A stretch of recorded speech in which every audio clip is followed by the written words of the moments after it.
Good morning, everybody. How are we all doing today? You guys, it's cold. It's cold, you guys. The furnace or heater or whatever in the house broke, and so we have to look for a new one. Until then, we're heating our house with small heaters.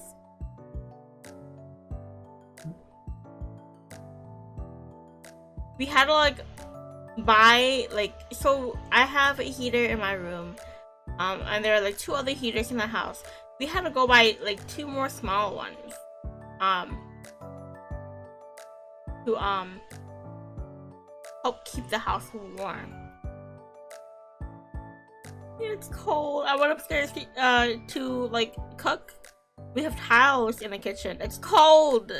My feet are cold. And I'm like, but I don't want to wear socks.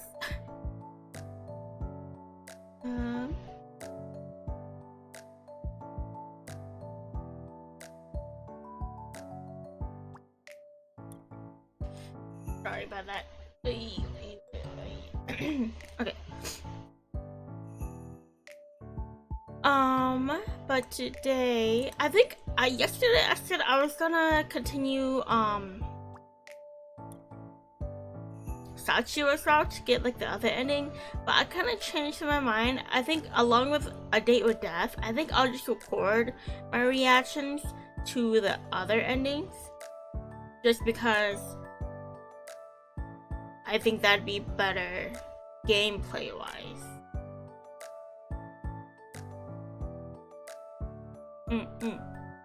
So I'll find the time for that.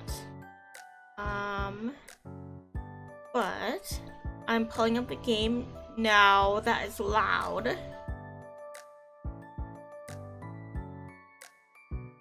And then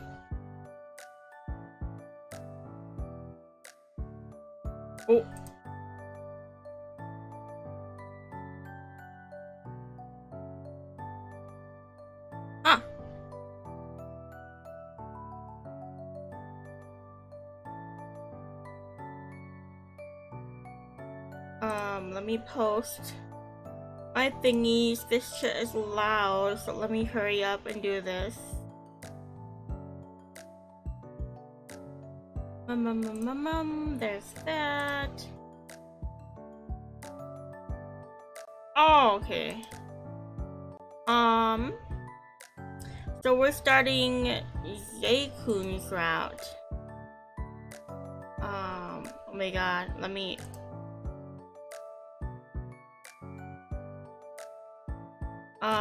oh, loud.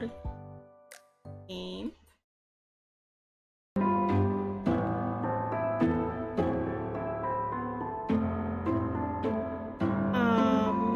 And the screen capture.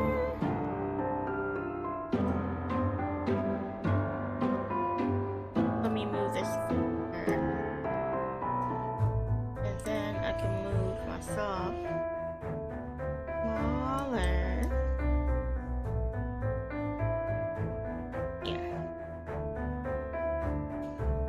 Here.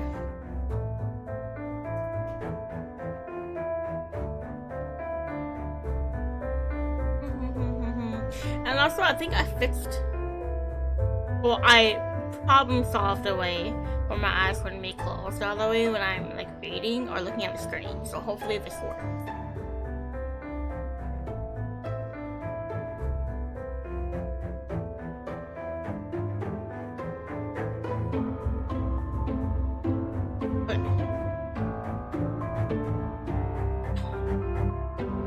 So we are starting off the prologue. Let me do a little sound check on my end.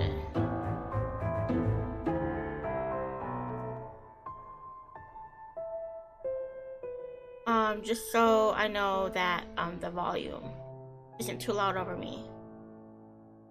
The volume isn't too loud over me. And of course, it wants to. Oh, there's my echo. Okay, there we go.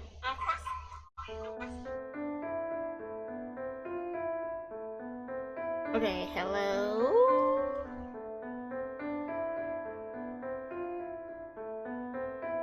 I think that should be okay.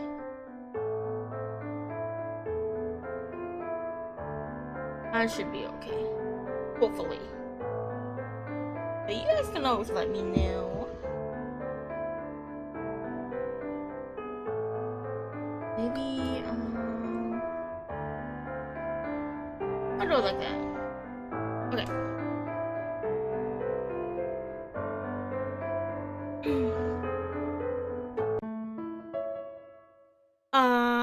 Okay, so we did Satura's trial. We actually got a good, like, ending, and not me dying. So, the odd guy in the forest is the redhead, Zeikun. What did I think about him? I imagine him standing before me. His crimson hair was remarkable. I should keep an eye on him. The disappearances started with the tourists in the forest after all. He asked me if I was a tourist, so he must know something about them. He also said the cave in the waterfall was dangerous. It can't be a mere coincidence. I'm thinking of paying him a visit. I'm sure I found some clues. I grab my jacket and head to the forest. Chapter 1. Visits. It's not difficult to find my way. The field trip is still fresh in my memory. Last time I saw the crimson-haired man, he was in that cave. I might have a chance to meet him again if I head over there. I follow the path to the point where it splits in two. Ryoji told me that one road leads to the waterfall and the other goes farther down into the forest. Which path did we take last time? Oh my, you asking the wrong person.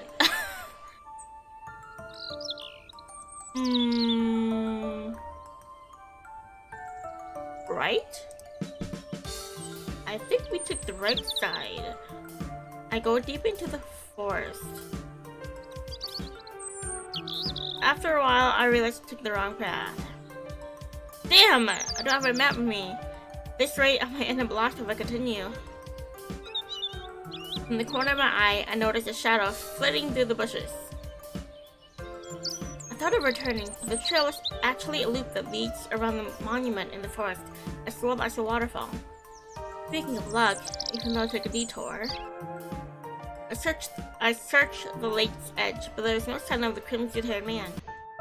Even the rocks that make a path towards the cave are gone. I can see the cave, but how do I get there now? The rocky face of the waterfall gave me an idea. The cave itself is not that far from the side of the lake. I can climb. I cannot climb. I cannot climb. I carefully balance my foot on a rock, then reach up to steady myself in the crack in the stone. I actually did really like rock climbing though, when I had to do it in school. I've always done well during PE. Yeah! Oh my god, this is exactly what I was talking about. Rock climbing in PE. I've always done well during PE. Now that all that rope climbing will finally pay off. Climbing across is easy until I almost reach the cave. My arms start to strain, and I almost lose my grip. Be safe for climbing a rock. You should never. Oh my god, I'm reading faster than I can think. Be safe for climbing rocks. You should never use your legs more than you. Never. Whatever. I can't read. Be safe for climbing rocks. You should use your legs more than your arms, which I have not been doing. I might have overstrained myself. As I lean over to search for another handhold, the rock under my foot suddenly crumbles. My heart skips as my fingers lose their grip, my body lurching downward. Oh gosh. Before I know it, I'm falling to the lake. Cool water jabs into my skin like icy needles. I try to swim to the surface, but my numb arms and legs are no match for the current. It pushes me deeper into the lake. It's no good. I'm gonna drown. I can barely see a thing. My lungs burn for air as everything goes black. When my consciousness returns, there's solid ground under me. Rather than a sensation of floating, I slowly open my eyes. Judging from the rocky ceiling, I am in a cave. I sit up abruptly, surprised by my surroundings. How did I get here? As I look around, my chest starts to ache. I start coughing. I remember falling into the lake and almost drowning. Someone must have saved and carried me here. The mossy walls of this place are not like the dripping darkness of the cave behind the waterfall. And speaking of dripping, I noticed that my clothes are totally soaked. I'm a total mess. It's gonna take a while to dry off. You're finally awake. I know that voice. It's the crimson hair guy from yesterday. As I turn my head to look, he places his hand on my shoulder. Are you okay? I stare at him in confusion, but nod. Why are you so stubborn? I told you not to come back. You haven't explained. My sentence is cut off midway as I start coughing again.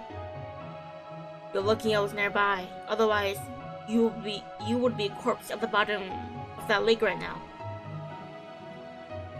Well, thank you. Take off your clothes. Excuse me? There's no way he told me to undress. I must have misheard. I mean, it's one piece of clothing. But...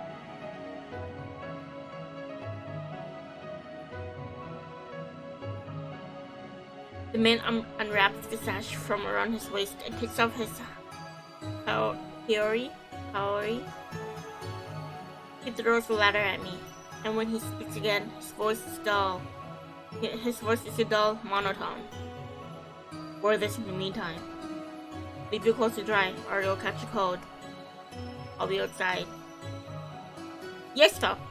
If you're in the cold and your clothes are wet, take them off, because you'll get colder faster than if you were to take off your clothes. He is stoic yet considerate. I don't know what to think of him, but for now, I'll just accept his apparent kindness. I hold up his hair. How already? I switched on him as he walks away. Such a weird guy, but I think I can trust him. He did save me from drowning. I'll wait until he's out of sight before changing on my clothes. I slip into his warm Haori. I notice the scent of flowers. Though it smells pleasant, the piece of clothing is too big for me and also feels breezy. When I step outside, I spot the crimson-haired man sitting near a tree.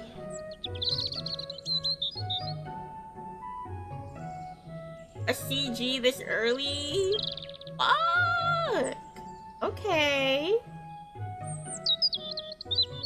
He seems to be napping peacefully, almost as though he has forgotten the trouble I caused him from falling into the lake.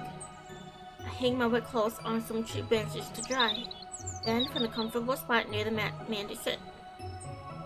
I have it, thank you for saving me. By the way, I should properly introduce myself. My name is Ayrivynne. Call me Zeikun, if you must. I hope I'm pronouncing that right and not being too weeby. Oh, hi, It's. How are we doing today, too? Hello, good morning. Yes. Yes. Yes. A great thing to come into, isn't it?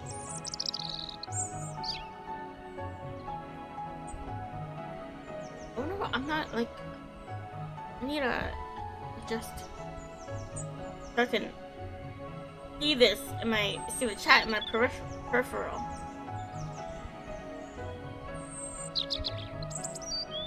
We weren't supposed to meet for a second time. Zeikun opens his eyes and stares at me suspiciously. His deep purple eyes are beautiful, somehow intimidating. I have never seen anyone with such an eye color. Purple? They don't really look purple to me. They look gray. What did you come back here for? I was looking for something. You're stupider than you look. There's nothing to concern you, but there's nothing to concern yourself in this forest.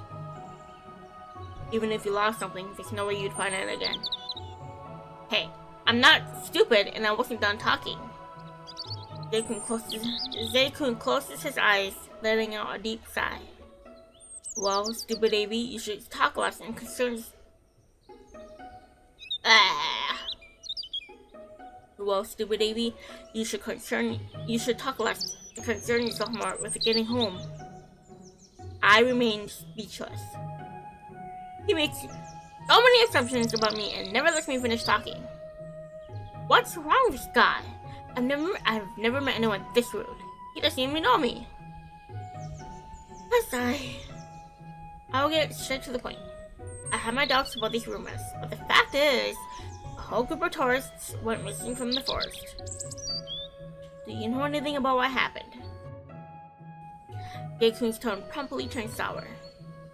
The demon does exist. For real?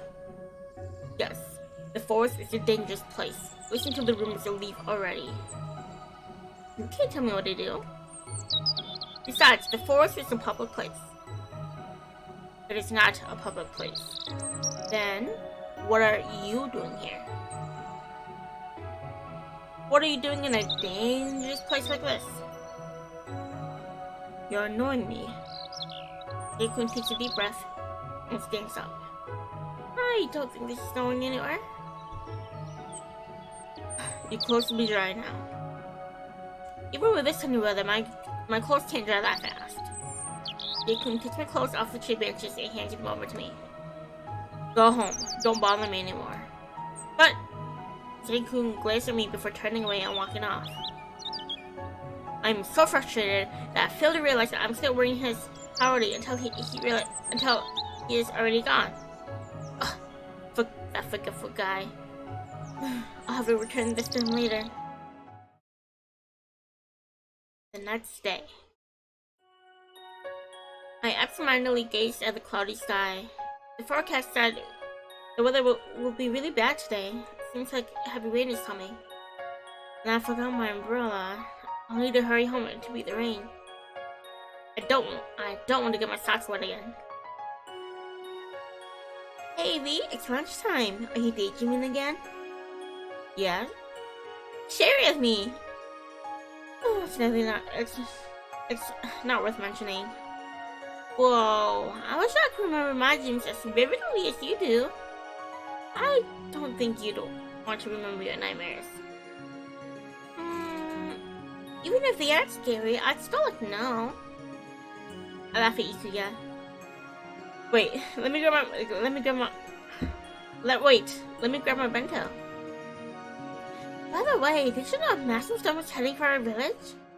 We haven't had one in ages. Can't be that bad. How will I get home without getting blown away? Don't worry, you should be fine. Its peak is late at night. Just wish not to go out then. Myoji, have you heard anything from your dad about the missing forest tourists? He sent out some search parties, but no results so far. They paused their investigation until the storm passes. This is random. Is there any chance of people living in the forest? Living in such a place? No one is allowed to do that. Are you still curious about the demon Navy? I was just wondering. If you ever considered exploring it, if you ever considered exploring it again, cut me in. two is so troublesome. We need someone to keep an eye on us. Why don't you come along, Yukia? I'm not a babysitter.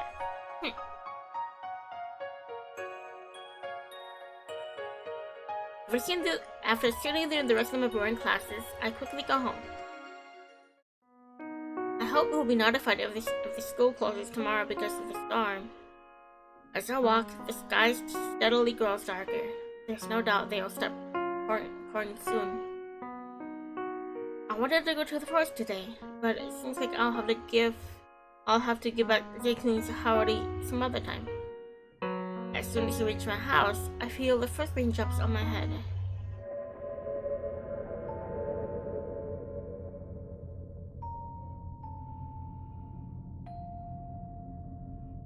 I reach for the doorknob, but something feels out of place. Goosebumps rise along the back of my neck. I glance over my shoulder to double check my surroundings. Oh, it's only Chain. It's only Chain. There's a single person standing in the distance. His scarf flutters out from behind him like a scythe in a strong breeze. Everything about him gives me the chills. Is he looking in my direction? I immediately avert my gaze and enter the safety of my house. That's early! He's here in chapter 1? Oh, that was creepy. Why was that guy standing there in the rain? Slowly and cautiously, I peek through the curtains to check on the suspicious person, but he's gone. I prepare a hot cup of tea to settle my nerves and try to relax in the living room. The rain outside is oddly soothing, even as it spatters with increasing insistence against the roof and windows. The sudden sound of my doorbell startles me. I am not expecting visitors. It can't be that creep. To make sure it's safe, I look through the peephole in the door. The mean forest guy? How'd he know where I live? Zeikun glares right through me as I open the door, his expression as dark as the black clouds. He is drenched from head to toe, wearing only a tank top and traditional pants. I guess he went through the heavy rain to get to my place. Zeikun, wasn't it? What brings you here? Give me back my howdy. Right. What other reason would he have? I adjusted for him to come inside so that he doesn't have to stand in the rain. Wait here, I left it in my room. I leave Zeikun by the front door and return a moment later for the howdy I left from my room. Here it is. Thanks for letting me borrow it. Before you go, though, how did you know where I live? I know this area. How could I have, as always? Didn't Leoji ask me to report odd people like Zeikun? No, I can't report him yet. I can't let him leave now either. I'll miss my chance to get something more substantial out of him. I need a reason to make him stay. Wait, I don't think it's a good idea to go back in that heavy rain. You can wait here until it comes down. An awkward silence falls between us as Zeikun merely stares at me. I owe you for saving me. Zeikun snorts, gets past me into the living room, hiding a smile, and closes the door to the store outside.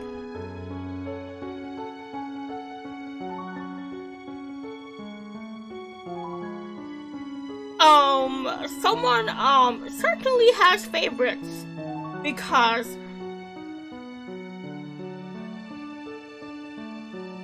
how many CGs did I get in chapter 1 of Sachi's route?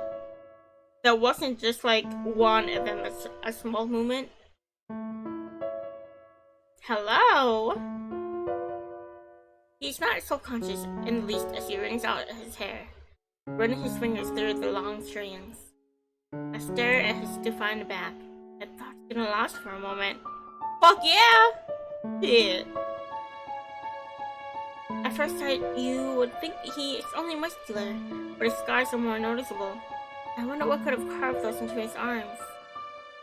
With all these peculiar men showing up in my house, I better be more careful. I can't take on someone like him by myself. Then again, he did save me from drowning. He can't really be the one responsible for the disappearing tourists, can he? As if hear my thoughts, Zeikun glances back at me. His gaze. He is looking back at me. his gaze bores into mine. It becomes awkward after a while. I should get a towel for him. After Zeikun fixes his hair and puts on his howdy, he sits down on the carpet with crossed arms, facing away from me. I wonder if he has not forgiven me for disturbing his peace the previous times I met him. Are you hungry? No. Are you cold? I can get some blankets for you. No. Are you bored? I have some fun magazines. Leave me alone. Oh, you're not fun. I'm not here to have fun. I need to return to the forest as soon as possible. So you're saying that staying in the forest and hiding in a cave is better than having a roof over your head? Yeah, because there aren't annoying people like you around. My eye twitches at his answer.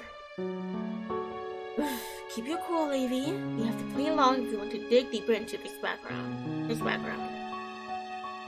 No, it's prohibited to live in the forest. If they catch you, you might get arrested. Zeikun shuts off my warning and stays quiet. Since you're familiar with the forest, is there any chance you saw the tourists? They've been missing for a while. If you have any information that can help, their families will be grateful. Rumors say a demon took them, but that sounds silly to me. Why do you keep asking about those tourists? Stop digging into the matter. He brushes my question off again. Talking with his side is like cracking nuts with bare hands. His suspicious attitude and vague answers make me certain he knows something, at the very least. If a direct approach does not work, maybe I should try something different. I take a seat on the couch and keep my eyes on Zeikun.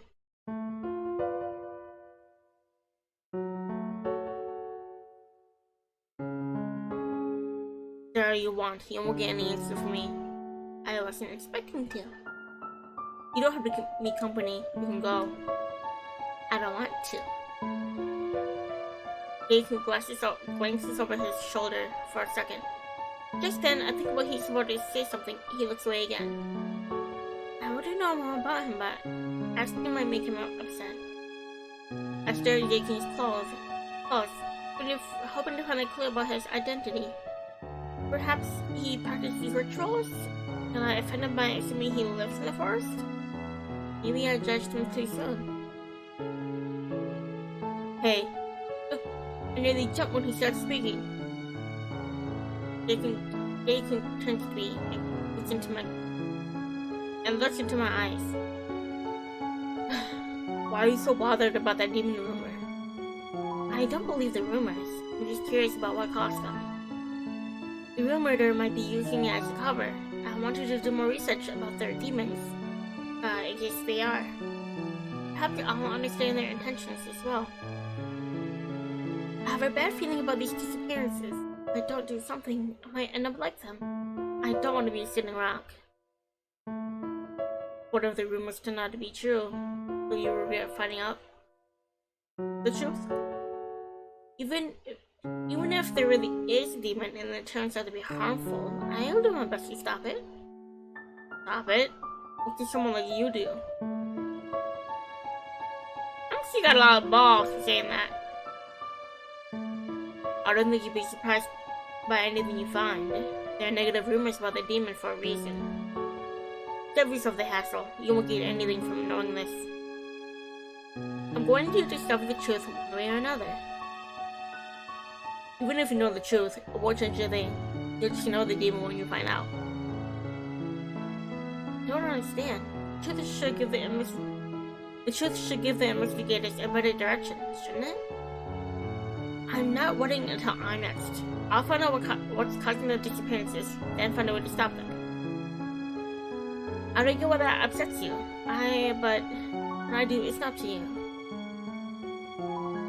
Give up on Zeikun mumbles something, but I don't hear the last few words.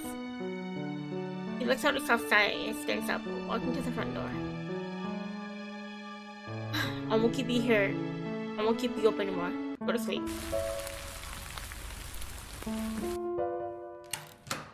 Without looking back at me, he steps outside and closes the door with a slam. What the? He left! I head towards the window to watch him go. Can't see anything.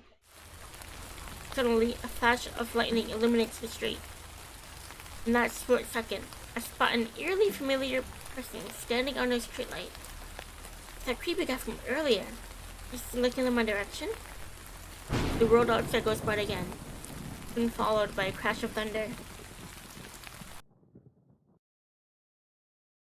I quickly close the curtains and clench my trembling hands.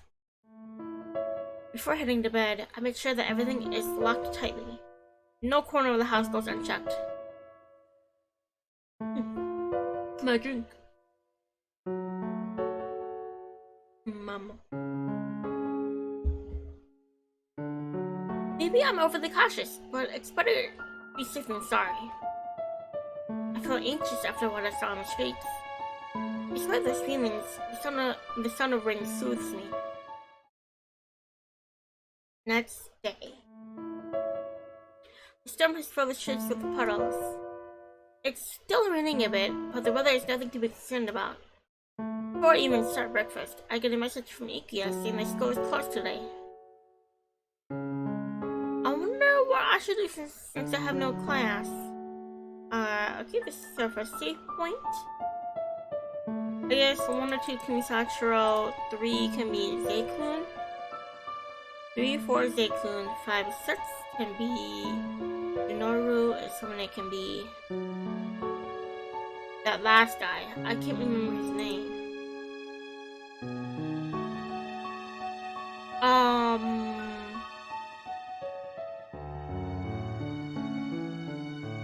We have no school. I would personally stay home.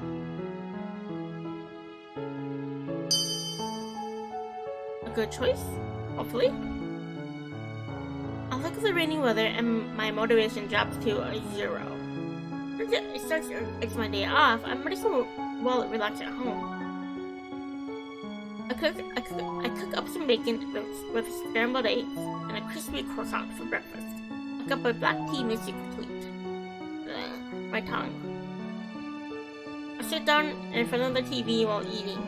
I don't usually watch the local news, but today I switch over to the channel so I can stay up to date on the latest stories. 2 bodies were found in the Eastern River last night. They have yet to be identified, but authorities suspect they may be 2 of the missing tourists. In our next story, Hitoshi Kiro has been missing for 4 days. His wife last spoke to him on the phone, but after the call unexpectedly cut off, he never returned home. Please contact the police if you have any information about the man in this photo. I'm not familiar with anyone that has gone missing so far, but the disappearances are becoming so frequent, I can't help but worry. I spend the rest of the afternoon reading magazines and books. A tarragon salmon recipe in one of the home magazines gives me some inspiration for our dinner. Always having something different or challenging to attempt is what sets cooking apart from most of my hobbies and keeps it fun. Once I cut out the best recipes I can find, I grab the next item from my rainy day reading pile. Yuki recommended this book called A New Legend, and it's about 4 men fighting for the love of 1 girl. Hint, hint, foreshadowing. I told her to stop recommending romance novels, but she insisted I read it. The summary sounds ridiculous, but the story focuses on something else. When the protagonist's family moves to a new country, the last thing she expects is to bump into a foreign prince and his 3 consorts. Will she find love, where the competition of her affections result in a royal mess. I can't tell if the protagonist has a favorite yet. She can't get away with picking all of them, right? Oh no! Is he about to die? I was rooting for him to be the one!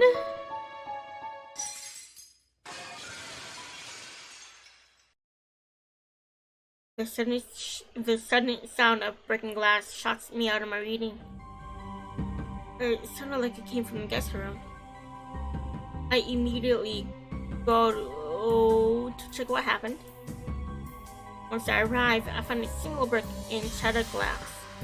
The floor is already getting wet from the rain, dripping through the broken window. Is this some sort of prank? I glare outside, annoyed. No one is around. Those jerks. I catch them, they're gonna brick! I have to get this repaired quickly. I can ask my neighbors for help. Mom said I should go to them in case anything around the house needs fixing. Wow, we're skipping days fast. The students are more restless today. While walking through the hallways, I catch a glimpse of a familiar face. Ooh, interesting. Green-haired guy walks by. His face is covered in a black gas mask. What is a person like this doing in my school? Even the students around me look at him with confused expressions. Is he actually a student or an uninvited guest? Wow, is that an elite class member? It's so rare to see them at school. He just glared at me. His eyes are so icy it creeps me out. I noticed a cross emblem on his tie. His uniform is different from any other class, so he must be an elite. I hear they act however they want because they have their own special rules. Yeah, they don't get penalized for skipping class. Aside from Iku's brother, this guy is the first elite student I have seen at school. Ooh, I got a burp. Hold on. It's not gonna come out.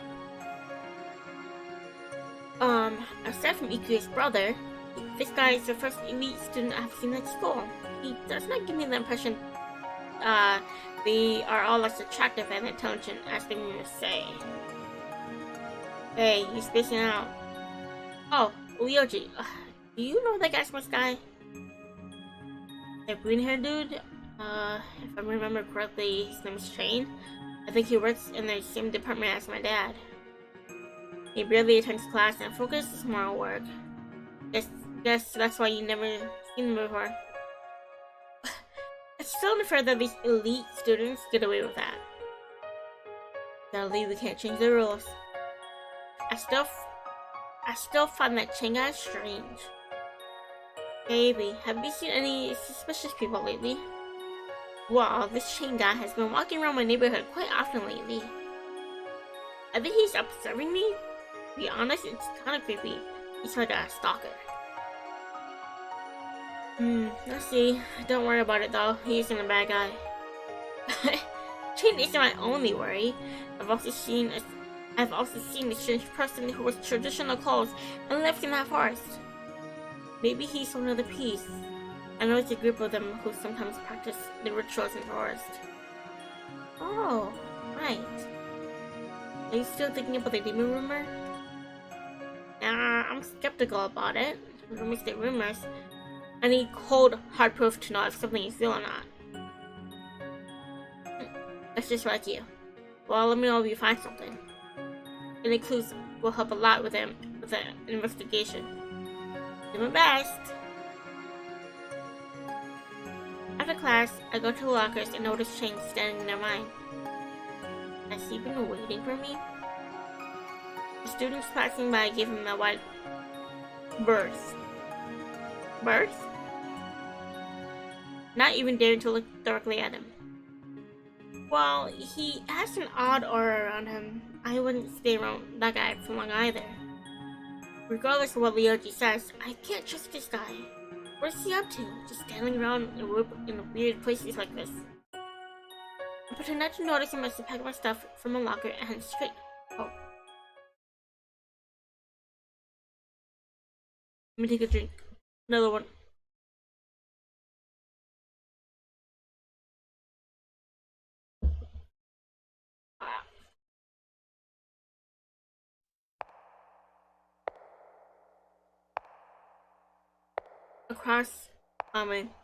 down across another empty street, footsteps following behind me again.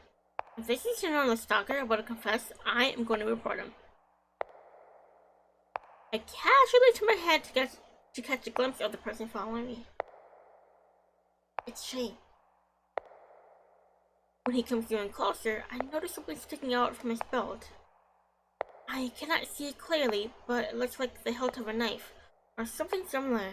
I don't remember him being... I do not remember seeing him with anything like that at school. Was he planning on ambushing me this whole time? No. Sorry, we don't jump to conclusions. Shane's icy blue eyes are locked on me as he approaches. I can't handle another second of this. I don't know what he wants with me, but I'm not gonna wait around to find out. The moment I turn a corner and break his line of sight, I start running. After a few blocks, I stop behind the thick trunk of a tree to catch my breath. When I peek around it, he's not in sight anymore. I hope I never see him again.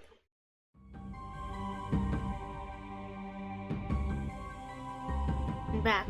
Suddenly, someone is standing in front of me. Oh my! I ran for me. Oh, you! Why are you following me? Huh? Private guard? I'm an investigator. I've been assigned as a private guard. Huh? Wait. What? I thought you were planning to kill me. Had that weapon on your belt? Shane raises his eyebrow and looks down at where I pointed. This is my gun. I rarely point it at civilians. Oh, you should never? Oh my goodness. I saw you a few days ago. Have you been watching me this whole time? Yes. We can't romance Shane? Are you sure we can't romance Shane? Come on. Couldn't you have told me? You creep me out. Back to being creepy. Still, I'm relieved to know we're on the same side. I just believed you was right. Thanks for keeping an eye on for me, but don't get too close. Keep some distance, okay? I don't have good experiences with people walking behind me. As we walk farther, he does as I ask. Even though I understand his motives now, it still feels weird. What would people think if they saw us like that? Never mind, we should walk together. We're both students after all. I just stood Shane to come closer, but he doesn't budge. We don't have to act like strangers anymore. My name is Ayrivynne, and I'm a second year. I already know everything about you. Eh? Like what? I'm Shane, elite class student. He dodged my question. There are many things I want to ask him, but he does not look like a talkative person. I did not read it right, but whatever's coming out of my mouth is coming out of my mouth. Even so, I better give it a try instead of walking in silence.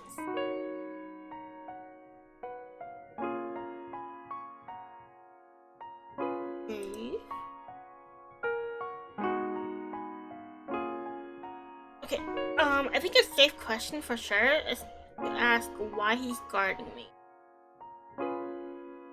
Ah! I didn't get a ding! Oh. Who told you to keep an eye on me? It's obvious. People have been disappearing recently. The local police assigned private guards to a number of people. Good to hear that you guys take action fast. Just a number of people, not everyone? Your neighborhood is a high risk. He gives a brief explanation, but does not go into detail. A bit later, we reach my place. Shane trusts me to stay home as much as possible. This way, it'll be easier for him to keep an eye on me. also tells me that he's guarding other people at the same time. As I'm the only student under his wing, he has no choice but to follow me to school every weekday. It feels like I'm cheap to his shepherd. Honestly, I want to take part in the investigation too, but it doesn't look like Chen will give me a chance. Before going to bed, I take a look outside my window. He just out there standing there watching my house? You say you had other people! Shane has not moved from the spot the whole evening. It looks like he'll be staying until the next morning. Poor guy, this job must be tough. Not sleep at all? For the next 3 days, Shane follows me whenever I go out. It's annoying, but I soon get used to it. Hey Evie, I have something important to ask. Yuki pulls me closer, glancing around in case someone might hear us. What's so urgent? Did you know you've got a new stalker? Huh? Who? That scary person over there. He looks over to Shane, who's standing farther away from us. For some reason, he's been appearing at school lately, and he's always standing outside our class. My gut feeling tells me he's been stalking you. Maybe we could clear it to him that you're not interested. No, he's not. Girl, stop! Before I can explain, Ikuya is already stepping towards Shane. This is a misunderstanding. Ooh, I have a bad feeling about this.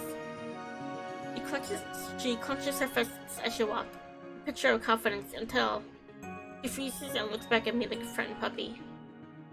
Immediately, she runs back without finishing her objective. Haley, he's scary. How do you attract so many weird guys? Ask them, not me. Elia pouts at the ground and begins toying with her hair self-consciously. I can't help but pet her head. Oh, yeah, it's okay. That guy is my private guard. His name's Shane, and he's both an elite class student and an investigator. The streets are dangerous, so he's been assigned to guard the people. He may not look like it, but he is a good guy. Really? Lyoji will know more about it. Either way, don't worry.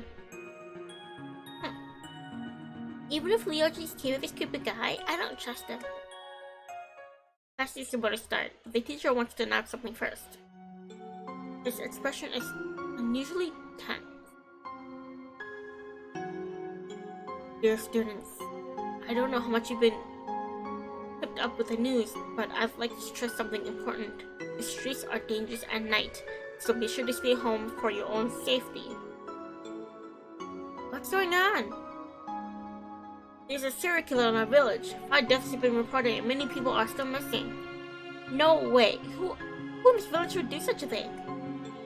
Maybe someone outsiders. Be prepared. Tonight, they'll get in your room, man. Yeah! Everyone please stay calm. Nothing has been confirmed about the identity of the killer, so don't jump to any unnecessary conclusions. The class becomes restless after this announcement. Everyone exchanges their thoughts. Hey, Lyoji, do you know what's truly going on? I knew you'd ask me first. Oh, well, your dad isn't part of the police force. Of course I'd ask you.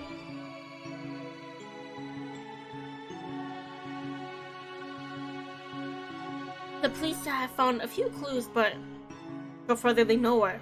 This is one of the toughest investigations we've ever dealt with. Only the perpetrator and victims know the truth. The rest of us can only guess what's going on in their minds. Okura has never dealt with a perpetrator like this. It might take a while to solve this case. Is there any solid evidence? My dad suspects there might be multiple people pulling the strings. You should be more careful. Shane told me that the private guards are being sent to people in the village. Can they have sent a notice first? I thought someone was stalking me. Because it must be extremely dangerous for them to make such a move, right? Yes, multiple disappearances in a week. We don't know how to make them stop. As classes carry on, my classmates continue to chat among themselves. I catch free conversations about people who heard strange noises in the neighborhood. Some even point out possible suspects without good reason. After class, I met up with Chain outside school so we can walk home together. Chain, did anything happen last night? No. I wonder if he's tired from staying up all night. I can't tell while he's wearing that mask. Ah! Oh, I forgot my homework in my locker. Will you mind if I go back for a moment? Go ahead. I'll be back soon. I'll lay quiet on my way back to the hall. After taking my stuff, I head back.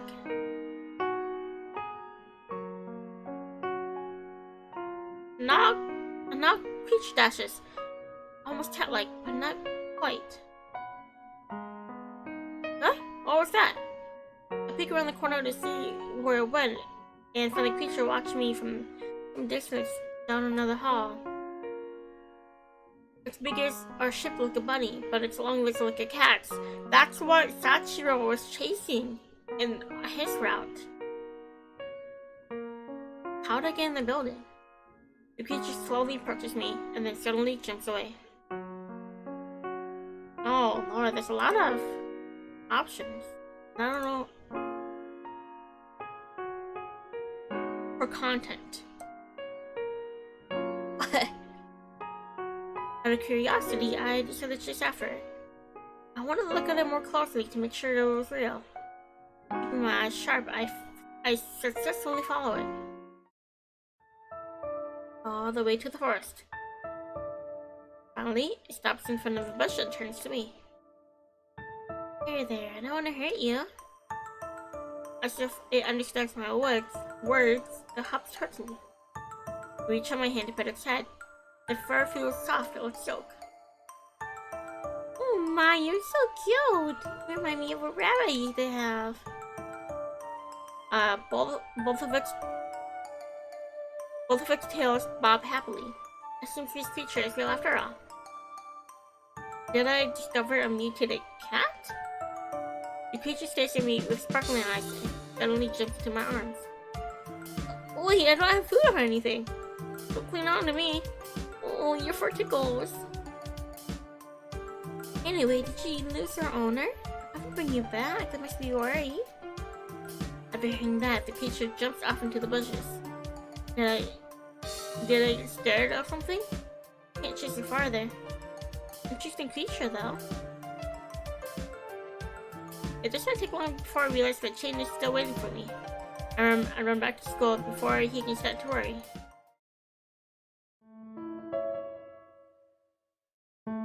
Between dinner and the new information on local crime, I find it hard to concentrate on my housework. When I start to think about history, my mind goes straight to the forest demon before derailing completely. The news shifted from the missing tourists to disappearances of the villagers. While most articles focused on the investigations, there is an increasing number of exorcists. I don't understand why the demon has anything to do with this. Oh, my school needs to get done, so I did my best to finish it before heading to bed. Gotta catch 'em all. Before I know it, I fall asleep. I feel the wind blowing through my hair, and it's bitterly cold, all over my body. I want to turn my body, but a firm hand stops me with a squeeze. Something is wrong. I remember that I closed the window. It should not be possible to feel the wind in my room. Jim, I thought you were asleep. A deep voice startles my eyes open. As the numbness of sleep slowly dissipates, I realize that I'm being held aloft in someone's arms. I shove my bangs from my face. The wind whips my hair back. What's going on? Let me go! Don't storm unless you want me to drop you. Ignoring the warning, I squirm around. The man's grip on me so it's steel. I cannot wiggle myself free. My eyes are still blurry, but I can see the night sky above me with bright stars. Below us, tiny lights are scattered across the darkness. Suddenly, I realize there are houses and streetlights. Why? Wait, what? I look up at the person who's holding me, but it's too dark to see. You're the kidnapper! I'm being kidnapped! Oh my god! Take me back home or face my animal for you! Would you shout any louder? I should have taped that annoying human mouth shut. I continue screaming at him. You're gonna pay! Without thinking, I raised my fist to give him my best hit with something like the stream of a firework found from below. The man carrying me loses his balance as a blinding ball of light rushes over our heads. We are nearly sent into a stomach-curdling sprint, but he regains his momentum. What? Another flash of light barely misses us. Then another and another. Jimmy forced ogre. We managed to dodge a few more attacks, but it is not long before one of them grazes the man's arms. He grunts in pain, shuddering until his grip on me gives way completely. My heart skips when I glance at the ground below. What if he drops me? I desperately cling onto him, but make him slide down 1 piece of the shirt until there's nothing but air against my fingers. What the heck? The last I see of my kidnapper is the massive silhouette of his wings against the sky. What's that, motherfucking Kaichi? Is that supposed to be Kaichi? You little... My stomach seems to turn upside down as I fall, rapidly approaching the lake below. I hit the water with a painful splash a moment later and sink like a rock. Speaking of luck, pain travels through my entire body, but I push myself to swim to the surface, then fell out of the water. I can't swim, so I would probably drown and die. The lake was deep enough to soften my fall, but I'm sure my body's bruised all over. Yeah, surprisingly not knocked out from the impact. I jump into the grass and gasp for breath.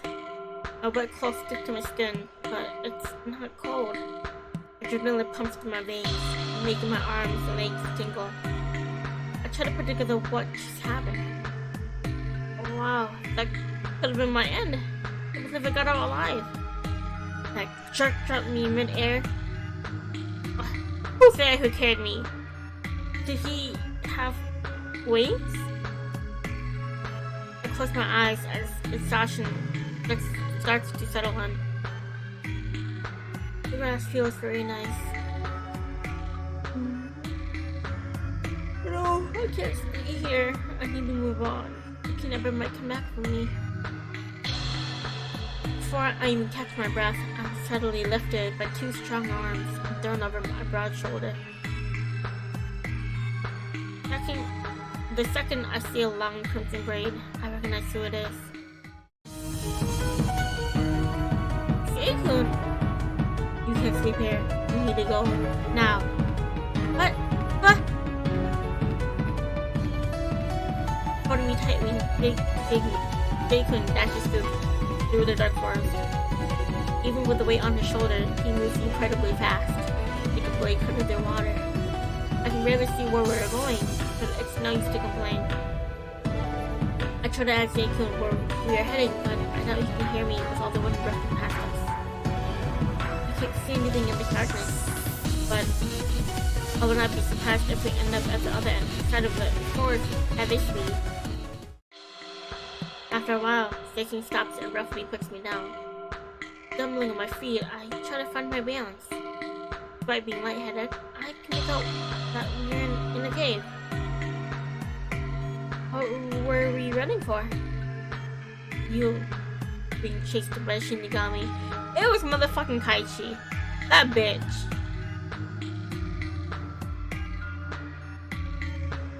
It takes a second for me to process his words. Shinigami are also known as death gods in myth. Their existence like a bedtime story, but Zeikun is never sort of person to make jokes about this thing. The one who kidnapped me was a Shinigami? He was so slow. At any rate, we'll be here for now. Why would a Shinigami kidnap me? My time was up, he could simply bring on a message. Thanks for saving me? Oh, she's passing by. We're looking at following you. They will come after you. Good luck, because I don't know if I'll be there to save you next time. The sudden coldness makes me freeze. This is the second time Zeikun has saved me from the brink of death. Why does it so often be coincidental? As I go outside the cave, there is no chance I can find my way home in this darkness. I don't even know where Zeikun has taken us. You should leave me out of this forest. I don't know the way home. You should stay here for tonight. But if you rather jump into the Shinigami's arms and be my guest, Zeikun will take no choice. Yes, I'll spend this night in the cave. I sit down and lean against the rocky wall. Several uneven rocks poke into my back, and the floor is cold. Suddenly, warmth covers my body. As Zeikun grunts to me his howdy. Aren't you cold? My body isn't tiny and fragile like yours. I won't freeze. To my surprise, he sits beside me, pulling me close so that I'm leaning on his shoulder. Oh my god! Oh. I thought you'd leave me alone here. Zeikun only answers with a smile. His words contradict with his actions. I can't tell what he thinks of me. I'm glad he didn't mock me this time. It wasn't my fault for ending up in the forest again. Will I be able to sleep in such a place though? My body is warm. This might not be so bad. Thank you for saving me. I'm lucky that you always happen to be there when I'm in a pinch. This might be strange, but were you the one who shut the flashes of light? We were right above the forest and there wasn't anyone else around. You must be a forest keeper. It should have been obvious, but I was looking too much into the other rumors. I'm not gonna bother you anymore. You're forgiven. I did not expect those words from him. Can't help but smile. Before I know it, I fall asleep peacefully. The alarm clock goes off right beside me. Startled from the sound, I almost jump out of my bed. Oh, in my room. Ren, it's Thursday. I gotta hurry for school. I immediately sit up and get out of bed. Oh, my body hurts so much. Where'd I get these bruises from? Whatever, I need to hurry. I prepare myself for school and run off with a piece of toast in my mouth. I only breathe easy after I reach my classroom on time. Ugh, my record will stay clean. I'll never be late to class. But it feels like I forgot something.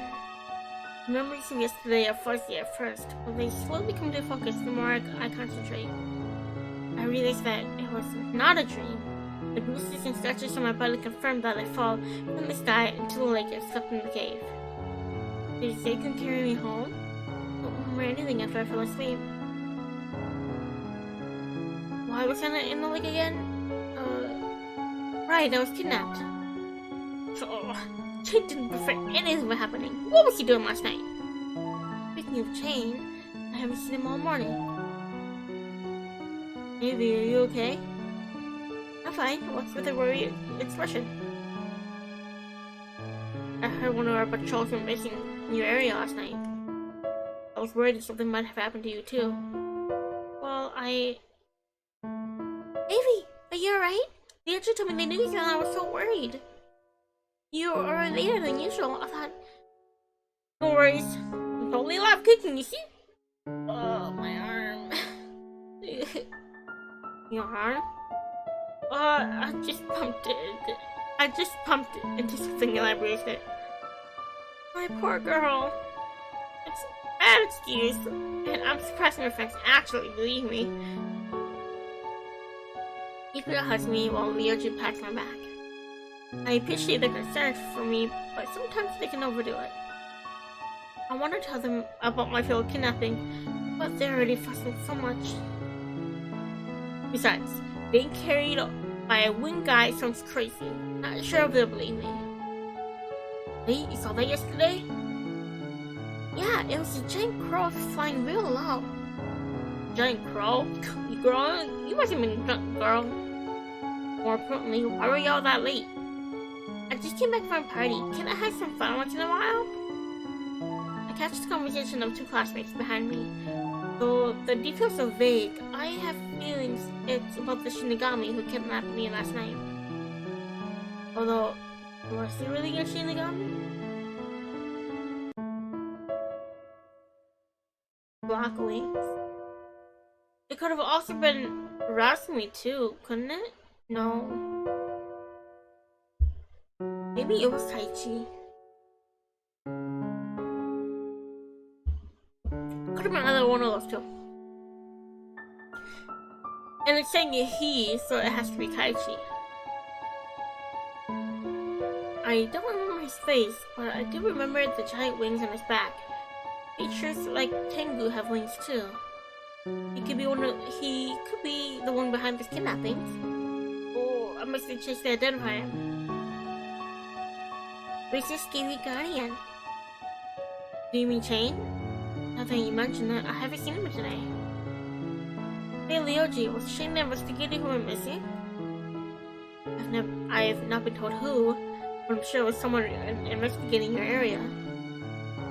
Shane told me to keep an eye on multiple residents. Shane told me he kept eyes on multiple residents. He might have been the only one guarding my neighborhood. I can't imagine something happening to him. After class I wait for Shane, but he does not show up. I decided to walk home alone. I feel like I miss Shane.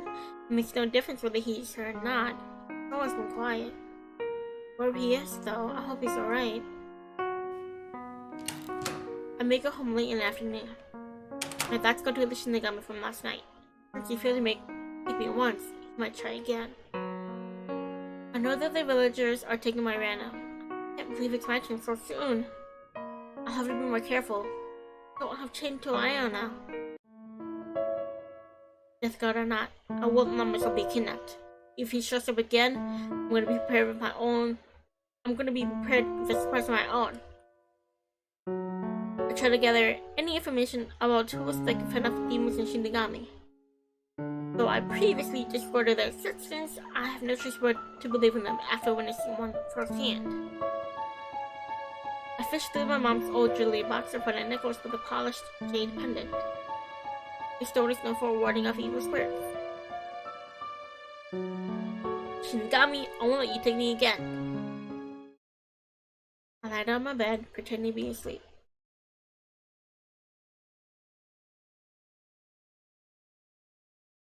Nothing happens for the next 3 hours. I usually fall asleep quickly, but the thought of being kidnapped is all I need to stay awake. Zeikun said the Shinigami would come again, but maybe he was wrong. I should just go to sleep. At that moment, my blanket is pulled aside slowly.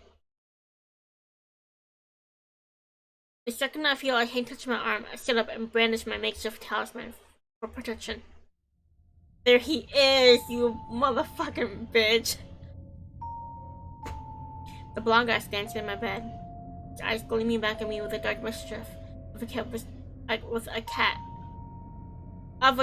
its prey already in its claws. When did he come in? I didn't hear him at all. His physique matches what I remember from the shadow I saw. He looks handsome for a serial killer.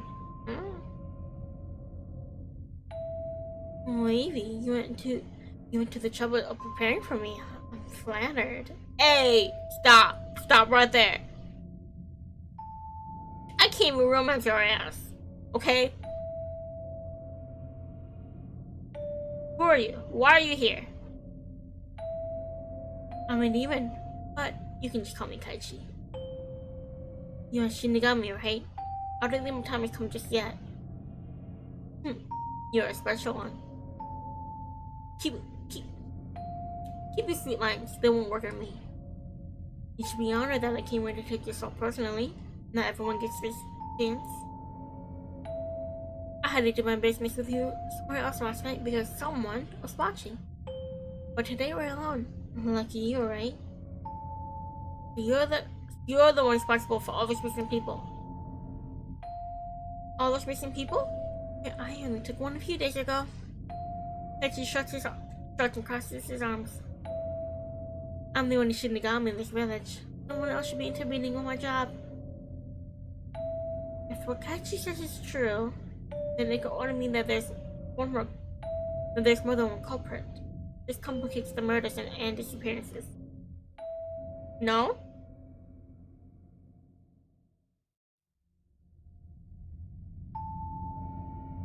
No. What, Kaichi?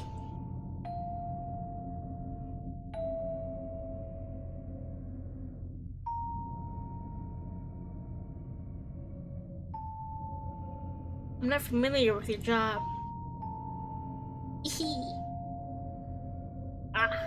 I'm I'm so distracted by the story. I need to look over and chat a little bit more so I don't miss any messages.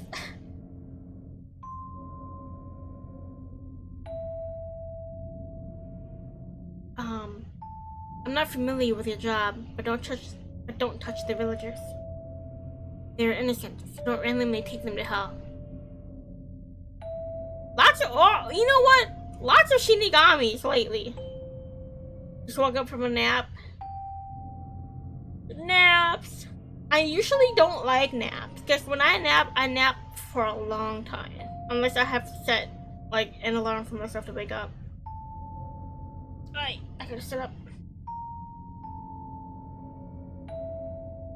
I try not to nap. I try not to nap, but sometimes it hits me like a brick and it knocks the fuck out of me. And then I wake up and I'm like, what the fuck happened? I fell asleep.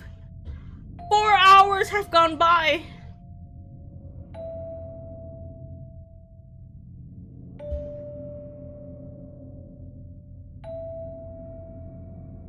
I'm such a deep sleeper, you guys.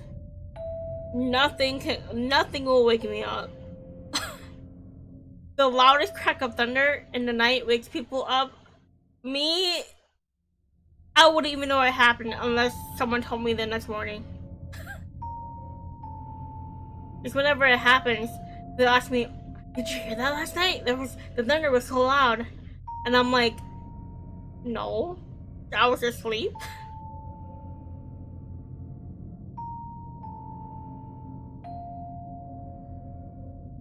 Kaichi chuckles to my request and steps closer.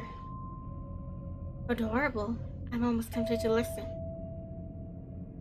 He lowers his voice into a honeyed murmur, even as his eyes start to glow red.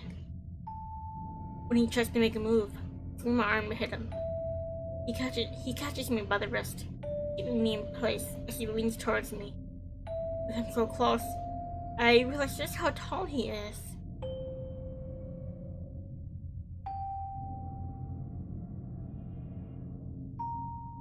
If you behave, I'll try to be gentle. Doesn't change the fact you're going to do something against my will. I raise my legs to kick him, but he deflects the attack with a swat from his free hand. No matter how hard I try to tuck away from myself, his grip does not budge. It's for your own good. What have I done wrong? It's not about doing wrong. Death comes for everyone. Just believe me when I say this is better than many alternatives in store for you. I value my life. Give up on convincing me.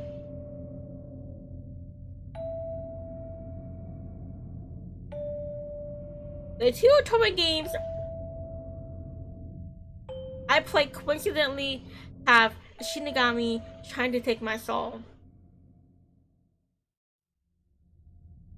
Is this a coincidence? I don't think so.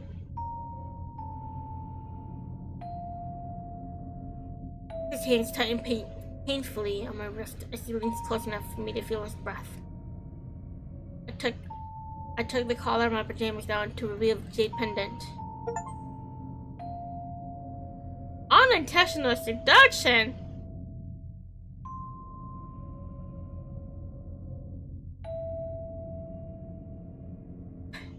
Kaichi glances down at my bust with a raised brow, amused. Are you trying to ward me off? Or? Seeing that it has no effect, I feel really embarrassed. At that moment, the door in my room bangs open as someone rushes inside. Chain! Chain! I can't even turn my head before a gunshot shatters in the air. Kaichi immediately lets me go and steps back, a hole in his arm. Oddly, he is not bleeding. Chain stands between us before either of us can react. Chain, wait, he is... Questions later. Oh, the bodyguard is back. Kaichi's shoulders shake with silent laughter. I'll come back some other time. When I feel like dealing with you now. Chain launches another shot. But within a second, Kaichi vanishes in black smoke, leaving no trace behind. Coward, running away without a fight. Chain lets out a disappointed sigh, hiding his gun under his jacket. What's wrong with you? You fired him when I was only an inch away. I could have easily been hurt or worse. So much for being grateful. How'd you manage to get in? No trick. Don't you want to know what happened here? No need. I step over as his coat off. He does not pay further attention to me as he turns around to leave. Where were you today? I didn't see you on patrol. When I heard an investigator had gone missing, I got worried about you. She stops at the door and looks over his shoulder. That's my partner. He went missing a few days ago. No one else noticed. When I found him unconscious, I knew someone had knocked him out for a reason. Looks like the reason was you.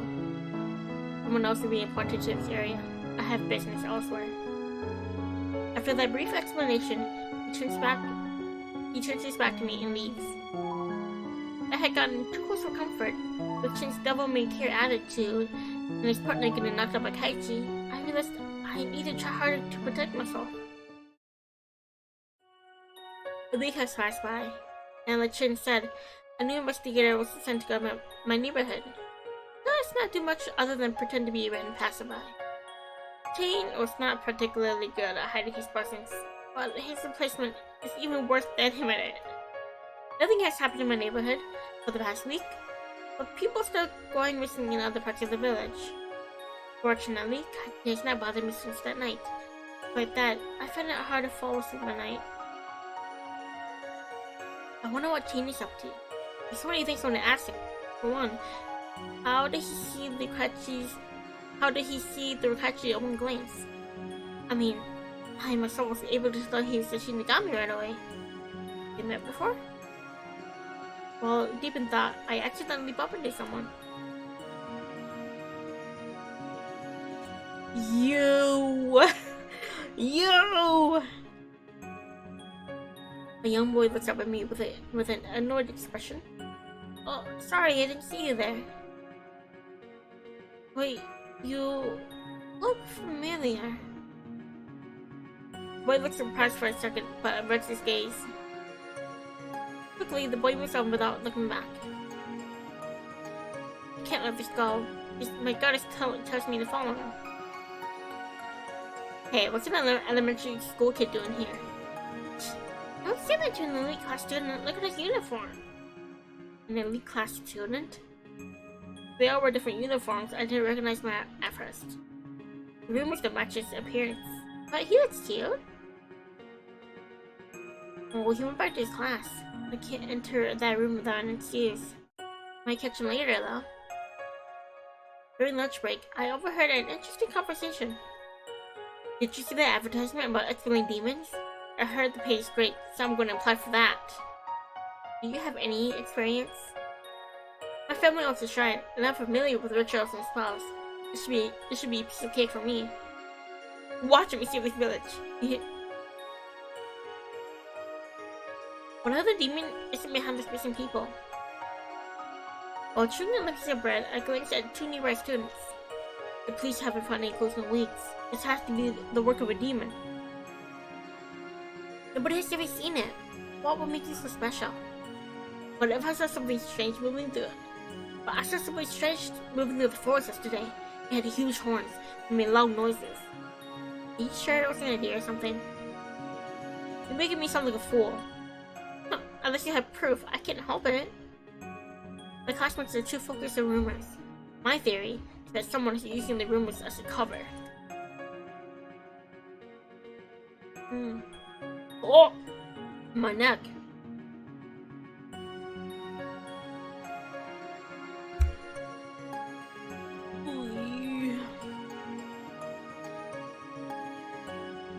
Hi, Amy. There you, Ivia.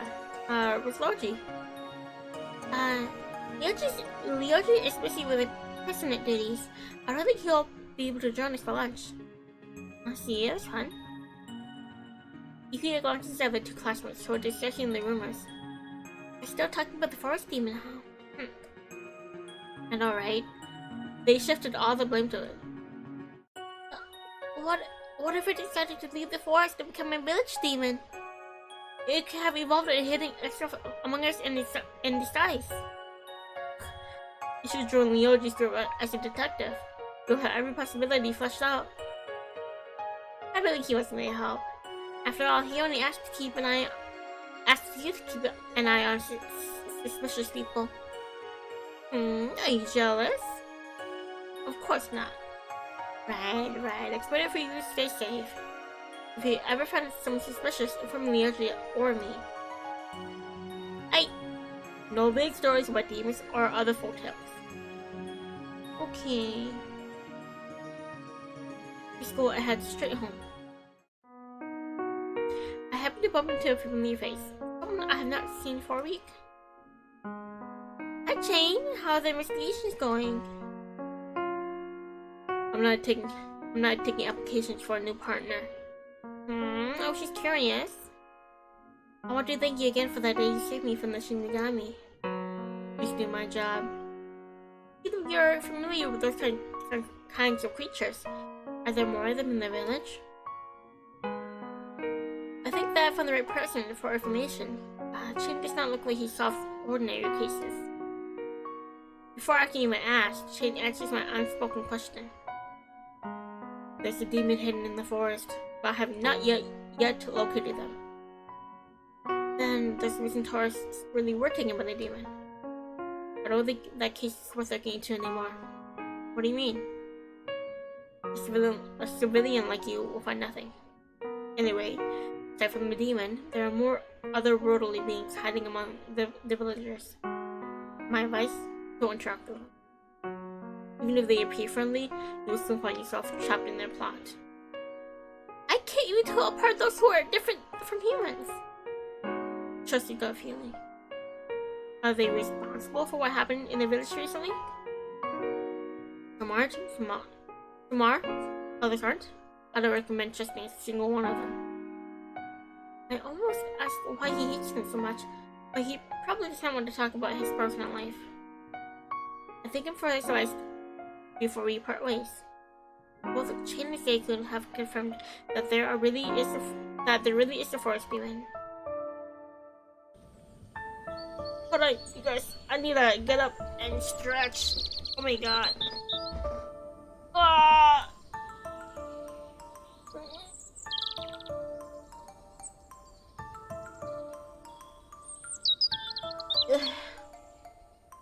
I'm tired, you guys. I'm tired.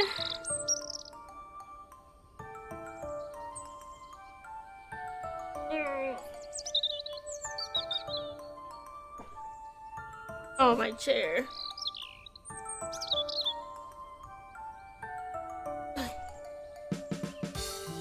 Yeah.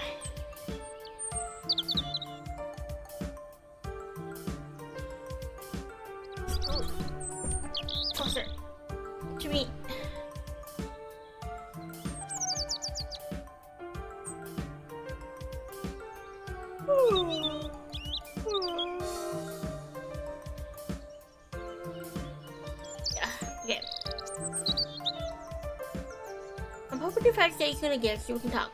So I don't know where to start looking. He saved me at the lake twice, but I don't want to jump in just for the sake of summoning him.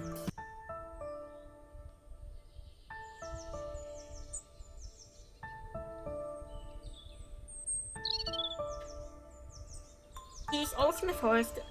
He must have somewhere to stay. I wonder if we figure out why Zeikun is freely walking around the forest. Even if it's a priest, no one is allowed to live here. I follow the path that we took during our field trip. The environment looks peaceful, like usual. Sound of chirping birds around me, and I even catch a sight of a fawn. I don't see anything unusual. I hear voices nearby. When I turn around to look, I catch a glimpse of crimson hair. It's Zeikun! But what is he doing? Sir, are you sure that you saw this man near the waterfall? That's what I've been telling you. That wasn't telling this man. He just shouldn't talk his way out. Is it my brother we are talking about? This man might know what happened to him. As professional, we have a duty to keep people away from this forest. You can't really stop people from entering the forest. You have to shut down the rumors first. I don't need you telling me how to do my job. I can't believe that my brother disappeared. There must be another lead. I told you these birds took him away. I'm done with this nonsense. Let's arrest him for trespassing. Wait. I watched the investigators discuss the matter among themselves. When Zeikun is about to walk away, they shift their attention. The woman wants to go after Zeikun. The man asks to let him off. Ultimately, they leave him alone. I follow Zeikun quietly until he stops at a small clearing. I dug into some bushes and watched him closely. Crouches down to steps to bury something. Whatever it is seems to be mostly buried already, so I can't make out what it might be. Once he's finished, he wipes his forehead and hurries off. Out of curiosity, I go check the spot. Using a branch, I poke the loose dirt and start to dig around until using a branch, I poke around the loose dirt and start to dig until I uncover something. An unmistakably human arm attached to the rest of a body is slowly revealed. Shocked from my discovery, I jump the branch and step back. A corpse? I remember this bright yellow shirt on TV. It looks exactly like the shirt of the missing people that was wearing when I watched the news. Hitoshi, was it? Why was Zeikun burying him? Don't tell me he's... No, I shouldn't jump to conclusions. Anyway, I must report this to the police. I return to the village, heading for the police office. It's just the rain when I arrive. Oh, you're kidding me? The office is closed already? I look at the notice. Closed early today due to lack of available staff for investigations. We apologize for this inconvenience. Call this number. I dial the phone number on the notice, but the line is busy. I think I'll have to try again later. You have a direct line to a police officer. Call Leoji. Huh? Zeikun knew about this missing people, but he kept quiet. He saved me twice, but that could just be an act. Nice people can still be murderers if they have the motive for it. Many thoughts cross my mind, but I can't think of an explanation. Wow, we hit chapter 2. I called Leoji the next day to ask about why the police was closed early. He explains that they sent most of the officers out for investigation.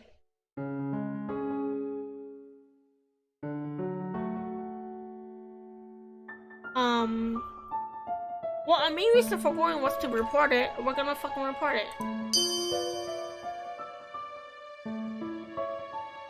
Ryoji, yesterday I found a corpse in the forest. What? A corpse? Whose? I think it was a missing man from the news. Hitoshi Kiro? Are you okay? How did you know it was him? I hope you're not traumatized. I only saw a part of the body, but I remember seeing the bright yellow shirt on TV. Don't worry, Ryoji, I was more surprised than scared. Oh dang, what were you doing in the forest anyway, Ayrivynne? I lost my phone there. Well, obviously I found it again, or I wouldn't be calling you right now. That's so careless of you. What do you think we send a personal guards? I think it's better to stay away from the forest for now. You know, I'm sorry. I'll tell my dad that I got an anonymous tip, otherwise they might question you further. Thanks. Good luck with the investigation. Keep me informed if you discover anything else. Sure. See you at the library. I have many questions I want to ask Zeikun, but the forest has been sealed off for investigation. What I said yesterday still bothers me. I shouldn't jump to conclusions yet, but it seems obvious that Zeikun hid the corpse. Why would he bury a body instead of telling the police? Is this some sort of weird priest tradition, or... But if he really is a murderer, why does he keep saving me?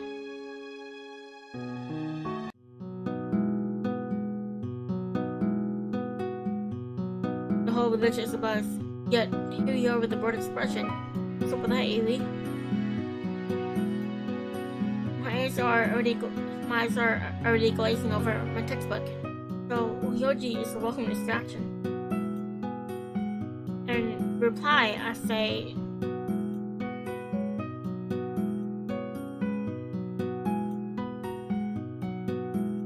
I do have a save, so I'm gonna take it.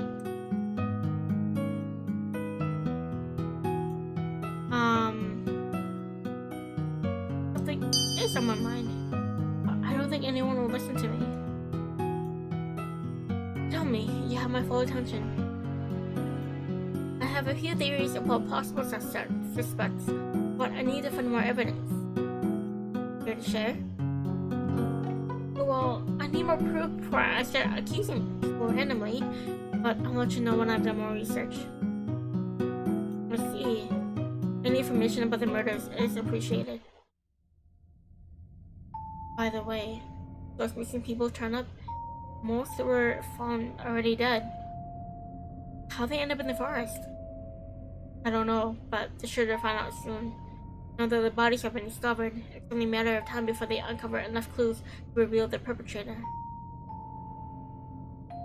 I had a gut feeling that the forest has something to do with the cases. Thanks for sharing the information with me. Don't overwork yourself, Ryoji. I can handle it. Ryoji takes a seat next to mine, pulls some homework from his book bag. I return to my book, noticing an interesting passage. There's an abandoned temple somewhere close to the village. I've never heard of it before, but maybe I can find out more about the demon. Book doesn't go much into detail. I should do more research about this temple.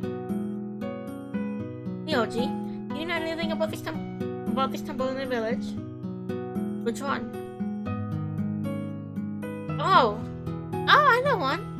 Most members of the cult club are part of the night temple. Yuki jumps out from the shadows. It seems like she had been listening to our conversation. She joins us and sits down on the left. I never heard about that one. It's the one that's only used for It's the one that's used for festivals near the park. Now that you mention it, aren't those temple festivals hosted once every 5 years? I don't remember that place as a temple. It doesn't look more like a regular building or a residence. Anyway, look at the abandoned temple in this book. The demon's house? Ancient villagers used to bring offerings there. Nobody talks about that place anyways. I almost forgot about it. Let me think. So you're saying the villagers used to try and calm the demon by bringing offerings. That sounds like centuries ago.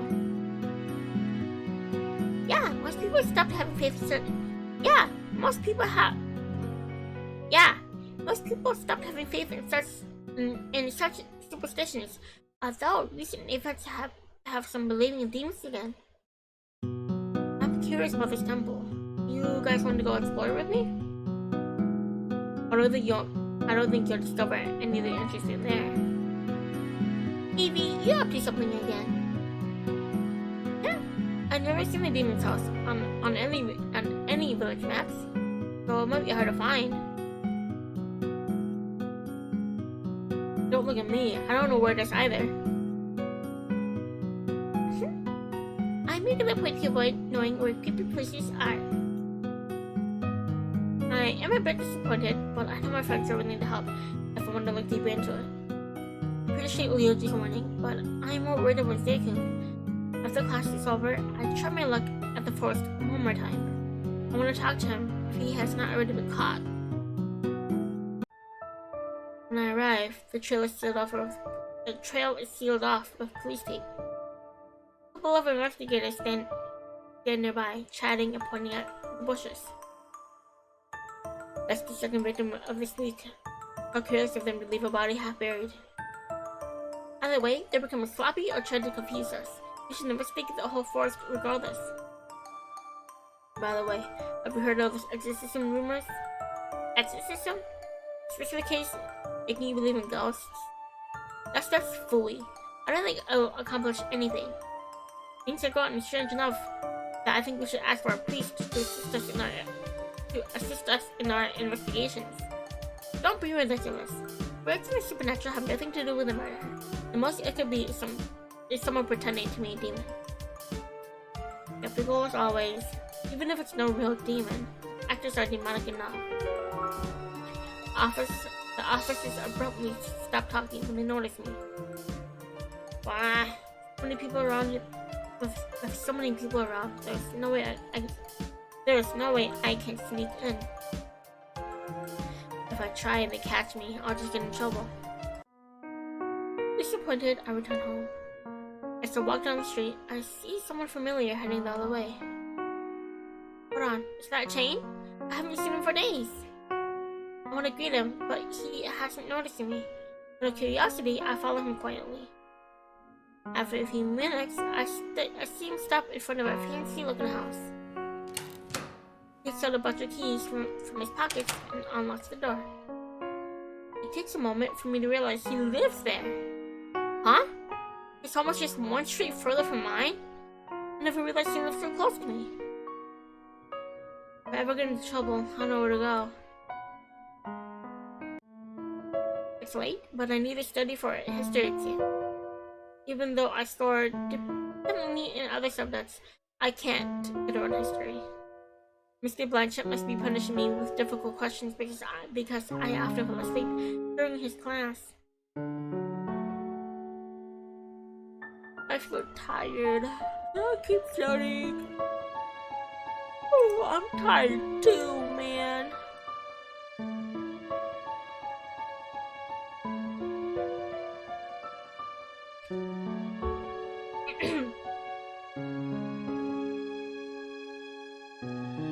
After this, I'm ready to make me some tea.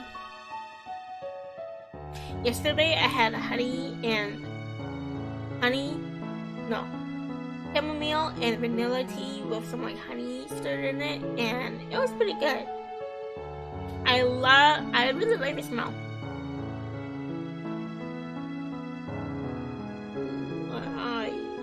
My eyes, you guys.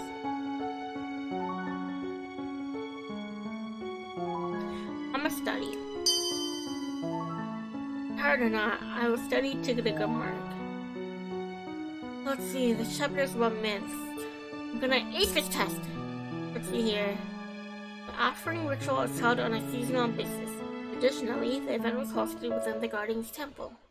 The villagers brought various kinds of offerings, ranging from dumplings, clothes, to demon, forest, villagers. I sleep. I eat. I feel dirt under my bare feet, slowly sucking me down. A crimson-haired man stands over me, and I realize with dread that I hear him shoveling. No, don't! I'm still alive! Don't bury me, Zeikun! I open my eyes and stare at the ceiling. My hands are clutching my cheeks. It was just a nightmare, right? Zeikun was about to bury me alive. The lingering image of his emotionless expression makes me shudder. He wouldn't really? I'm probably thinking too much. Oh, Evie, did you have a bad dream? Upon hearing a deep voice talk to me, I jolt out of bed and immediately stand up in a defensive position, turning my head to the sound. I clearly heard a voice, but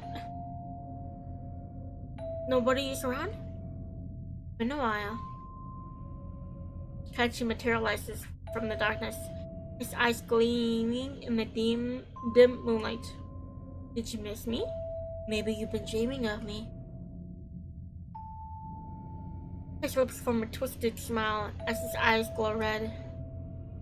I have no intention of bantering with him. I rush out of my room, knowing that I cannot defeat him alone. Only one person can help me. I seize my jacket and umbrella on the way out, while I grind to a halt when I reach my front door. Panic arrests me as I frantically unlock the doors. Locked. This takes too much time. Maybe I should think about it. I've never met anyone so stubborn. It's enticing. Your first problem was grabbing your jacket and your umbrella. You could have unlocked them locks on your door if you didn't grab your jacket and umbrella. I scream when Kachi appears from nowhere. Again with the screaming. Maybe they can hear you. Kachi grinds down at me. Rather than trying to grab me, he folds his arms across his chest, daring me to make a move. I spin around and dash for the back door, slamming it behind me as I rush outside. Fearfully, I keep checking over my shoulder, but Kachi's nowhere to be seen. My heart is racing in my chest, and but my mind is crystal clear. I know exactly where to go. I collapse against the door of the Pinky house, begging my fist, ringing the doorbell as if my life depends on it. Please open.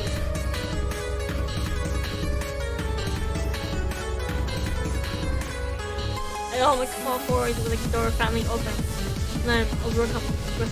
and I am overcome with relief to see the familiar gas mask. King stares down at me with half-lit eyes. I can't tell if he's sleepy or annoyed about the ruckus. I need your help. You're going to kill me. As soon as the words leave my mouth, Shane pulls me in. I didn't want his help, but I never expected him to let me into his house. I take deep breaths, trying to calm down and observe my surroundings. Shane stands before me, wearing a blank expression. Lately, I realize he is wearing less clothing than usual. Sorry for waking you. I didn't know where to go. The Shinigami was chasing me. Shane is silent. He must be wondering how I knew to find him. You're the only person I can rely on, Shane. Saved me once before. I'm not guarding you anymore. I told you that. His expression grows darker as he slowly leans towards me. I put down from my back and I hold my umbrella tightly. My heart tightens at his cold tone. I was sure he would kick me out, but instead he pulls away, rolling his eyes. Do whatever you want. Relief rushes through me. Hey. Shane walks away, stopping himself on the couch. Despite his indifference, I am thankful that I'm not on his bad side. For all his creepiness, his house is surprisingly normal. Now that he's wearing a lot less, I notice numerous tattoos and scars lining his body. From his muscles, I can tell he keeps himself active. Ooh, I shouldn't stare too much. As he planning to sleep out here? Might catch a cold. I'm gonna grab a blanket. Where can I find one? Shane's eyes remain closed. Okay, then I'll do a quick search. Maybe I can start with that room? There's a cabinet in the room at the end of the hall. Don't go nowhere else. I go to the room he mentioned and come back with a sheet. Oh, is it okay if I borrow this? Yeah. Since he does not kick me out, I follow his example and take a seat on an adjacent sofa. You warded off the Shinigami so easily last time. I thought he must be scared. Is there anything I can do to scare the Shinigami? I'll head home tomorrow. Good night, Shane. Even though I might be safe for now, my mind is not at ease. Shane was my guard before, but I don't feel comfortable around him. He has shown that he does not mind hurting me when I was close to Kaichi. I answered Shane, who is still awake. He was counting something on his fingers. I'm intrigued about what he's thinking. He cracks his wrists before letting out a sigh. Despite my discomfort, I assume Shane would not harm me intentionally. I keep my watch on him until my eyelids start to feel heavy. Next day. When I wake up, Shane is nowhere to be found. Today's Saturday, I'm out from school. Being chased in the middle of the night must have shocked me numb. I can't hardly believe I slept so deeply. Since Kaichi never came after me, I wonder if this house is designed to keep out evil spirits. I hope Kaichi had not been lingering around my house. All night. In any case, I'll report the incident to the police. I know I told Shane I would leave in the morning, but curiosity compels me to stay. The living room looks normal. There's not much personality in his decoration. All plain, no colors, no picture frames, no knickknacks, no novelties. I guess he lives alone. Everything is so tidy though.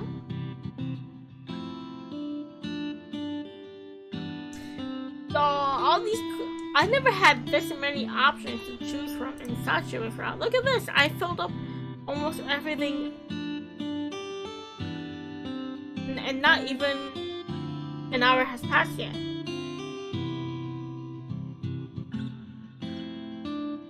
Not even 2 hours have passed yet. Let's look for personal belongings. I am quite curious about Shane's personal background. Never spoke about his private life. Even his appearance raises questions. Maybe something around him might shed some light on him. I searched the cabinets in the living room, but not empty. I was hoping to find something interesting, but he's more boring than I expected.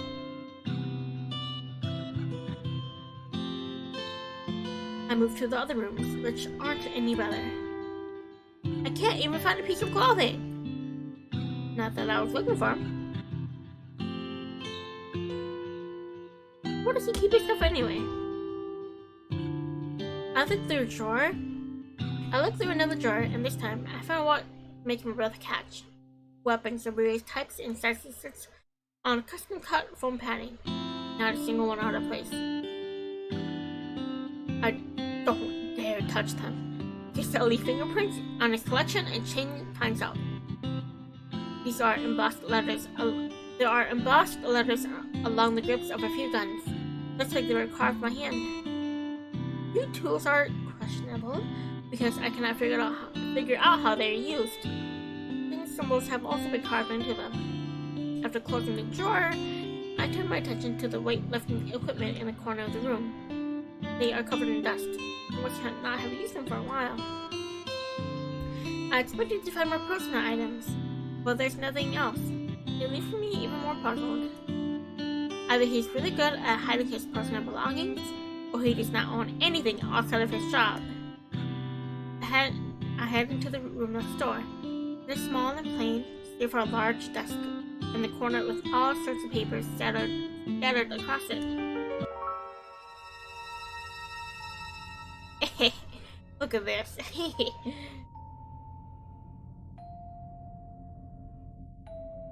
A corkboard hangs above the desk. Various news articles and dossiers are pinned to it. A large sum from photos of people who were reported missing.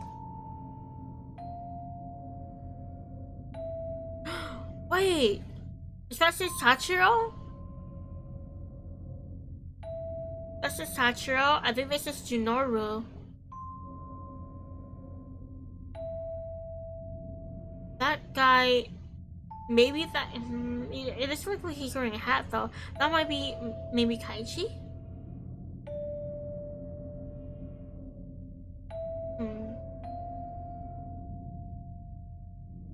Interesting. I approached the desk. The papers are just reports of events that happen around the village, but what draws my attention most is an open book with a black cover, stuck between two pages. 3 a.m. Shinigami K moved to East District. Target unknown. Last sight 4:20 a.m.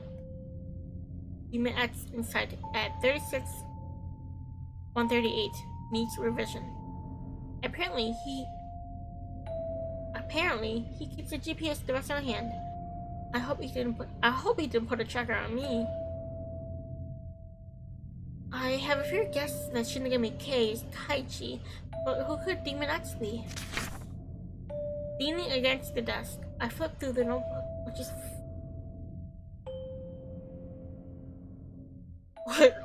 I got distracted. Leaning against the desk, I flipped through the notebook, which is full of notes on all the creatures he has encountered. I almost do not notice a necklace dropping to the floor. A dark cross. I've got one home too. I put it back carefully, not wanting to make more of a mess. Going back to the notebook, I decided to look at the first page, which seems to be a list. School Ghost 1 uncrossed. Zombie 30 marked. Angel 1. One school ghost, 30 zombies, and 1 angel. I'm gonna guess that Junoru is the school ghost, and his brother is also a school ghost, and they just haunt the school. And maybe he was a part of that. No, he died a long time ago. I was gonna say he was a part of that haunted house family, but no, they died a long time ago. The list goes on, even onto the next page. Can't believe so many supernatural beings exist right here in the village. So many have been eliminated. I freeze when I reach the last and presumably most recent target on the list. Villagers. 10. Crossed out. What's with his notebook? Villagers are his targets too? Don't be so curious. Chain's voice startles me. I hold the notebook against my chest as I turn around to see him standing in the doorway. You're back! I never left. My duties are at night. You never left, and where were you? I checked through a lot of rooms. I quickly placed the notebook back on his desk as he approaches. I glanced at the desk, then at me. I thought he would get upset, but his gaze is as emotionless as ever. What did you find? Just, reports and such. I'm surprised you have notes on otherworldly beings. Not a secret. I'm an investigator and a hunter. I look at him in confusion and listen quietly as he explains. The reason this village has been so peaceful is because I've been hunting down those creatures. Lately, the numbers have increased. That wasn't bad enough. My partner also went missing. His partner meaning Kaichi. Because does he know? Is he aware?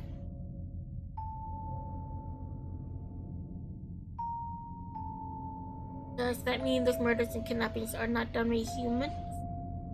Remember that Shinigami in your place? He has caused some of those incidents. So you kind of just tell him like you did to the others? Chain's eyes Chain averts his eyes and moves to the desk. He takes all the papers, stacking them into a pile. He also takes the notebook and top and drops it to a lower drawer, locking it with a key, which he then tucks away.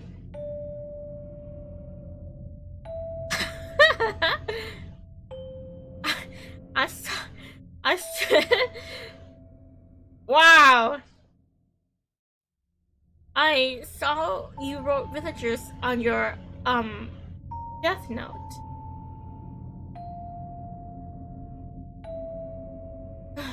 Those were accidents? I had no choice. I just thought to record them regardless. Accidents? What do you mean accidents? So many casualties of people. Wait.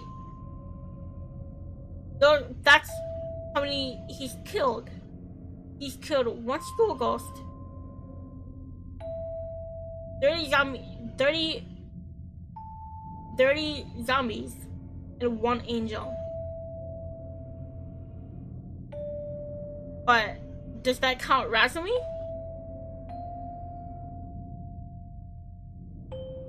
Or were there two angels? Or is Razumi dead in this route?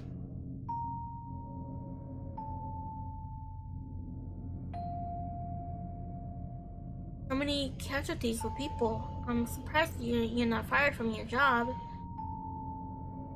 Those are not related to my job as an investigator, so I never reported them. He speaks in an emotionless tone, as if the accidents were nothing. 10 innocent people were killed by his hands, and all he has to say about it is not having a choice? The deaths were never reported in the news, so must not be public knowledge. He seems to work on his own. I assume the police does not know either. How far has Chen gone in his supernatural pursuits?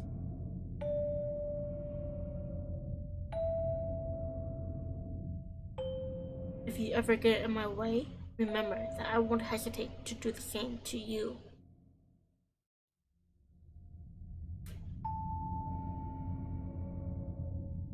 If you look at me like that, well, oh, my voice. Don't look at me like that. Don't look at me like that. He has always been cold, but now I see he really has heart at all. Ting glances at me expectantly, probably hoping that was the last of my questions. Never mind him. I'll get even more confused trying to understand his situation. I should do more research on the creatures. Chin says that they are responsible for the recent events, but I can't trust his words. I need to solve this case myself before he ends up hurting more people. I should go before I get in your way. Thank you for everything so far. He only turns his back to me, saying nothing. Chin's notebook mentions the forest demon, but I didn't find evidence about its appearance. I hope the library has more details. His comment about the other creatures bothers me. Is it only Chin's job, or do the police know about this too? How long have they been hiding it? Just as I begin to drown in my own thoughts, I suddenly catch sight of a familiar face. It's that boy from the elite class. He casually leans against the wall while flipping through a book. At the moment, he looks up from his reading with a disappointed glare. He shoves his book in the nearby shelf before reaching up for another one. I could use to distract him after everything I've learned about Chain counting. I take a book from the top shelf and hand it over to him. Is that one you wanted? The boy looks at me as though I'm offering him poison. Takes the book. Remember me? We bumped into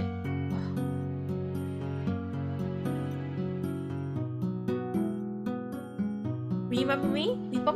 We bumped into each other at school a little while ago. Hey, maybe. What can I call you? What can I call you? Boy quits a brow, sarcastic, as much as annoyed, before looking away and flat out ignoring my question. He turns the perch of the wall and flips through the book I got for him. This kid. I take a book of my own. Take a book of my own from the shelf and I walk over to a nearby table to sit and read. Halfway through the first chapter, I hear the boy sigh. Apparently, it was not what he was looking for. Want me to put it back? Ignore me again. He stares on his tiptoes and asks the trust to grab another book. It is impossible. It's impossible. It's impossible.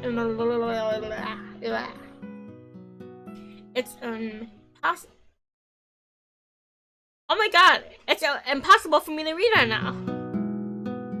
It's impossible for him to get there. Yeah, he keeps trying. I would hope again, but he will probably reject it this time.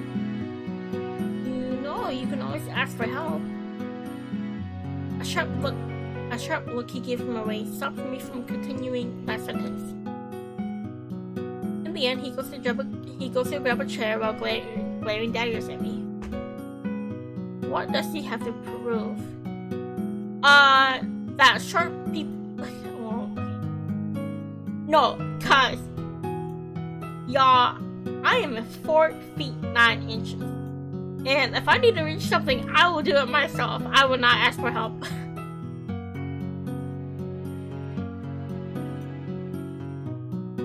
IG. This sentence was almost startles me. It's a question. It takes a second to realize he was answering my previous question. Did you say Kaichi? That's funny. Yesterday I encountered someone with the same name. He's older, but I guess he does look like you. I know that. The truth is, I am that Shinigami. I gasped in surprise. He can't be serious. But he said Shinigami, didn't he? Yep, the same person, no joke. His body is trapped within time. I only look like this during the day. At night, I'll go back to my normal form.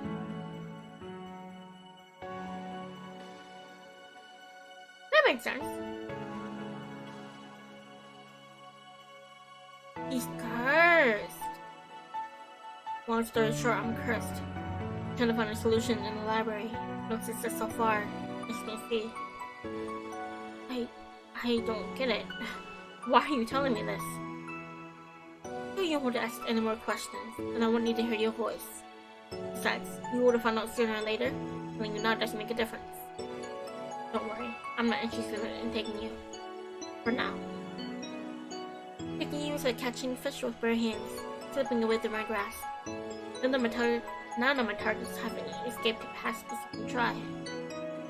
You're clinging onto life so tightly. It's almost pitiful to take it. So are we like for real dead ass like dying though? I stare at him speechless. He has the gall to start reading his book, ignore me once again. The story sounds strange coming from this little boy, but I don't see any reason not to believe him. Part of him feels familiar, reminiscent of his adult form. So, why are you kidnapping people? Hachi does not look up at me and continues flipping through his book. Are you the one behind the deaths? Hachi! Jeez, I heard it the first time, dunce. What makes you think it's appropriate to ask such questions in public? But, you're not going to shut up, are you? Might as well explain later. What about now? Standing up, I wrap his arms and pull him to his feet. Hachi drops the book he's holding when I take his hand. I take it behind a bookshelf. Other people start. Are you serious? Can't me wait for half a second before jacking me off? Now we're alone. You can keep your voice low. Now tell me about it. I press my arms and look directly at him. Etchin rolls his eyes before letting out a small huff. Not like I was doing anything important anyway. Alright then. You know the legend of the forest demon. Of course, everyone knows. In the legend, the demon cursed a few villagers. That part is true. The curse is passed from generation to generation. And now, I'm collecting the currently cursed souls before the cycle can continue. So you're killing the villagers. So am I cursed? Sort of, but it's for their own good. You can't just kill innocent people, cursed or not. Thinking about it, is that why you're after me? We're cursed! But wait, he spared us in Sachiro's route though, or is that an ending? I know he kills us in a bad ending there. But maybe there's like an official ending where we have to die. You're one of the cursed ones, yes. Last a few. Tell me, what kind of curse is it? It attracts supernatural creatures to the victim. The hungry kind. Many of those who survive go insane. The only one haunting me is you. Stop with this soul-stealing nonsense and leave me and the villagers alone. You have no idea how much trouble it was to pinpoint my targets. Besides, collecting souls is my job. I won't simply stop just because you asked me to. You couldn't even find me even though we've gone to the same school for years? Hey, I haven't been here that long. I don't have a built-in radar. Reggie pouts. Hoping he cheats out like a child. Him being in his harmless form gives me the urge to tease him. I'm right here in front of you. No guards around. Why don't you take the chance? I already explained why. I lean closer with a darker grin. I lower my head until our eyes are even. Shut up the bluff. You can't do anything in your daytime form, can you? You better not provoke me. I poke his cheek, pretending to be scared.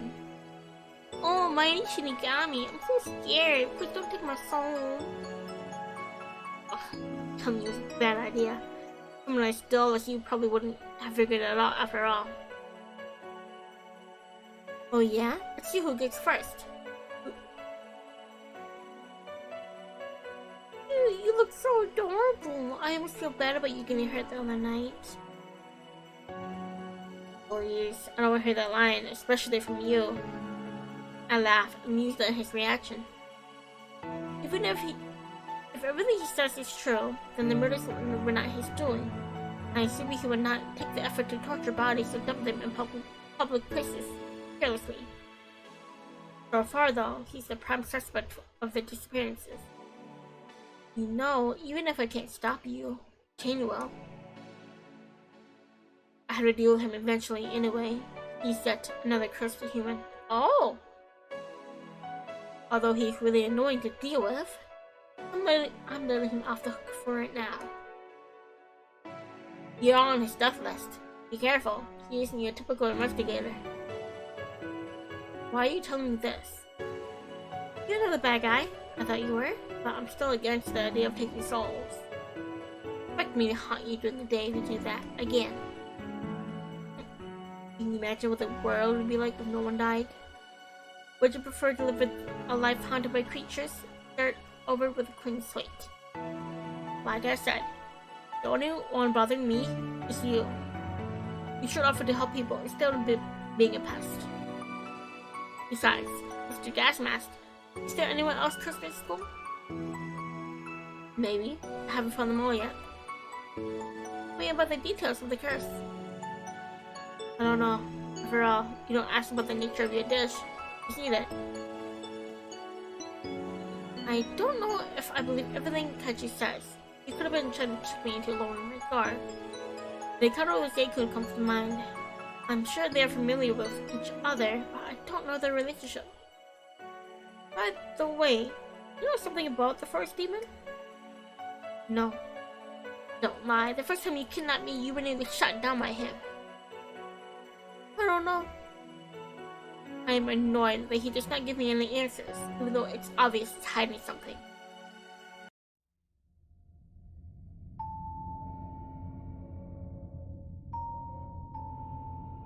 What? What am I doing?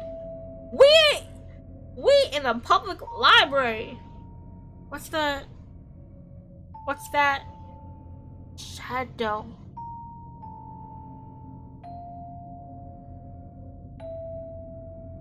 Is that like the curse coming out?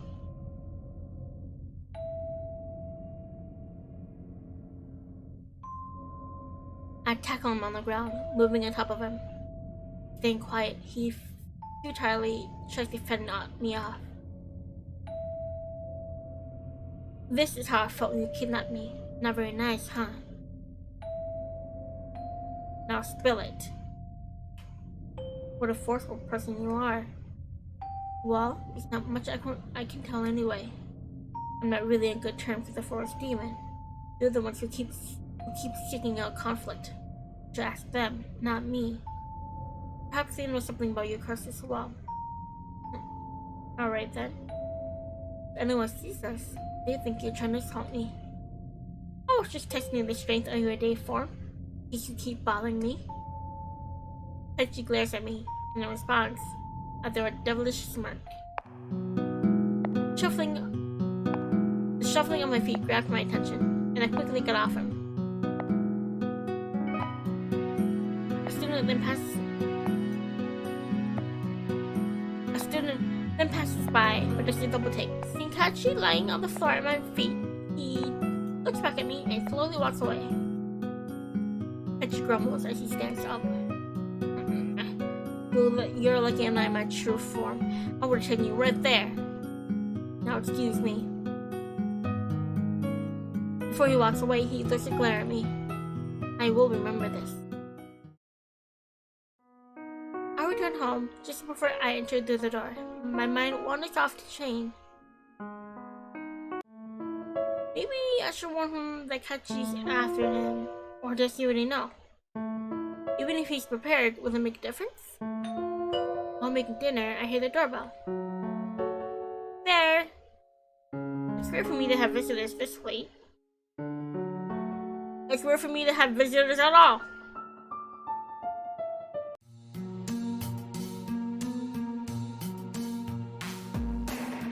It's a zombie. When I open the door, a woman stands in front of me. Her eyes are blank, not really staring at anything in particular. Immediately, I know something's not right. Close the door! A chill runs over my body as I step back in unease. No, you close the fucking door. You don't just stand there and talk. Hey, aren't you the person who went missing a few days ago? I open my mouth at... We're fucking stupid. I open my mouth to ask again, but she suddenly leaps at me. Reflexes make me jump to the side, dodging as she dives for the floor.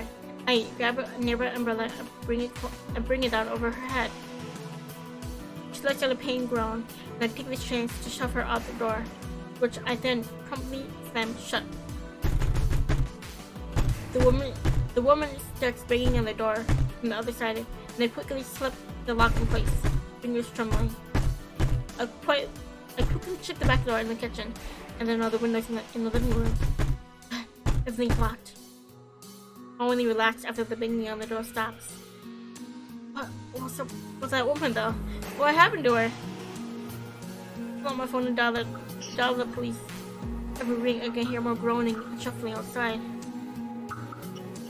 My umbrellas, there's more of them. Ooh, that's scary.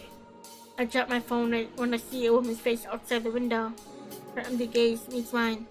I have to get out of here. I jump back from the window. I've seen that woman named Emmy. and the newspapers listed under missing people. The banging starts up again.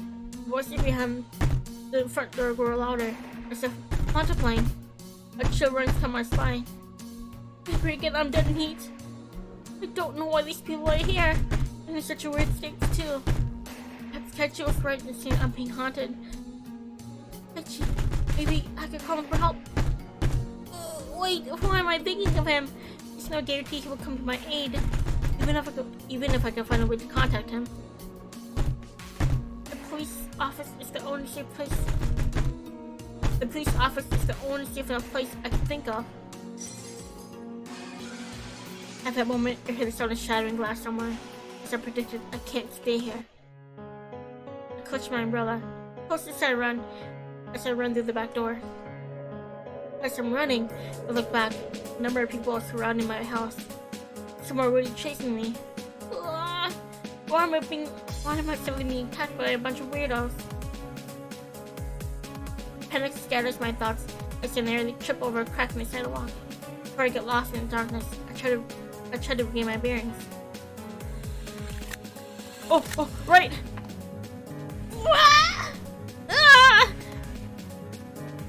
The old house? This isn't close to the police box. I must go on. Straight. I end up in the forest, even though I did not intend to. Left. I keep running, and someone managed to reach a dead end. Is this a joke?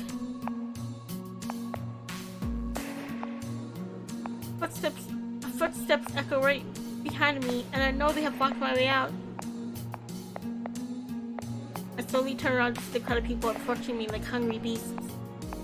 There are even more of them than before. Their expressions are lifeless. Faces walk sluggishly as of junk. They do not seem human. I hold my umbrella tightly, preparing myself, even though I'm outnumbered, to fight to my death. The one in front of the crowd charges to attack, and the rest follow. I'm dead! Why do I always get the dead endings?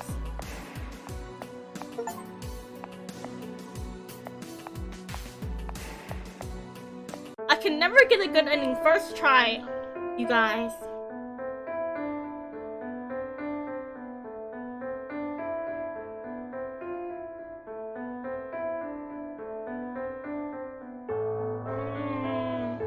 It's 11:22. I'm gonna try one more.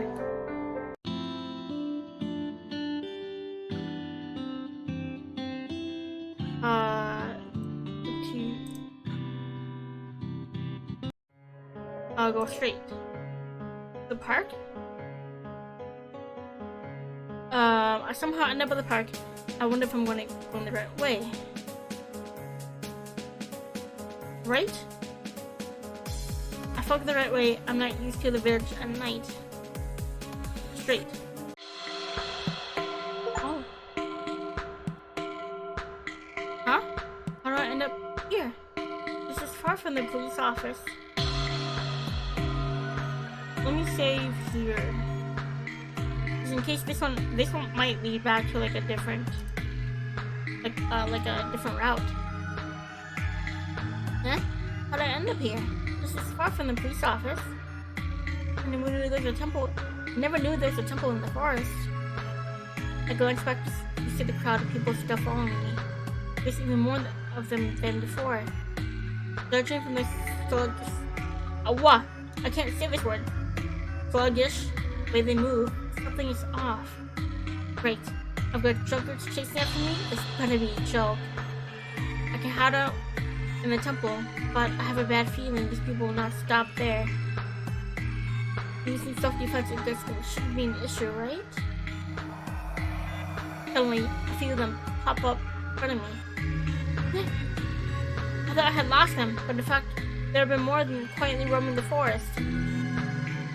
With them right on my heels, I rush out onto the temple yard. I may be doing myself, but I'm in the center of a wide open area, but at least I will not be caught off guard by any surprise attacks. I tighten my grip on my umbrella handle and lean forward, bringing it left left and right. Shivers run across my body when I feel the impact of metal against bone. Surprisingly, they weaker than I thought and go down very easily. I try not to think about it, but do not stand back up. I continue hitting and swinging, but there are too many, and I end up grounded. Heaving, I look around at all of them with a glare, not feeling scared anymore. You guys are nothing compared.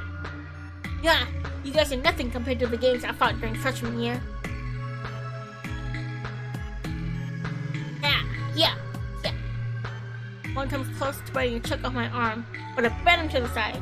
When he falls, it leaves a gap in the crowd that allows me to continue carving and a steep path. I'm almost free from the crowd when a hand suddenly grabs my ankle. Off guard, I fall back and hit the cool grass, losing my umbrella in the process. I hear a strange noise followed behind me, followed by a short silence.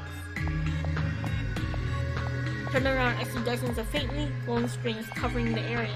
These seem to gather in bunches, with some intersecting each other, but all of them are attached to a part of each person in the crowd. I can't tell where the strings originated, but it seems to pin the crowd in place. Taking the chance, I scramble for my umbrella, which I find at the feet of one person, and resume going throws. The strings fade away as soon as I strike one down. Yeah. After a while, the whole field is full of unmoving bodies. Ooh, that was tough. Are you okay? My face brightens when I hear the familiar voice. Zeikun jumps off the roof of the temple and approaches me. Is he the one pulling those glowing strings? I try to thank him, but the pain in my leg cuts me off. I look down to see a hole in my thigh-high sock, showing a gash on my knee. Right. I hurt myself during the fall earlier. Great job learning the streets here. Great job learning the streets here. Seeing the sarcasm in his voice, puff my cheeks. Thanks, I could have died on my way here.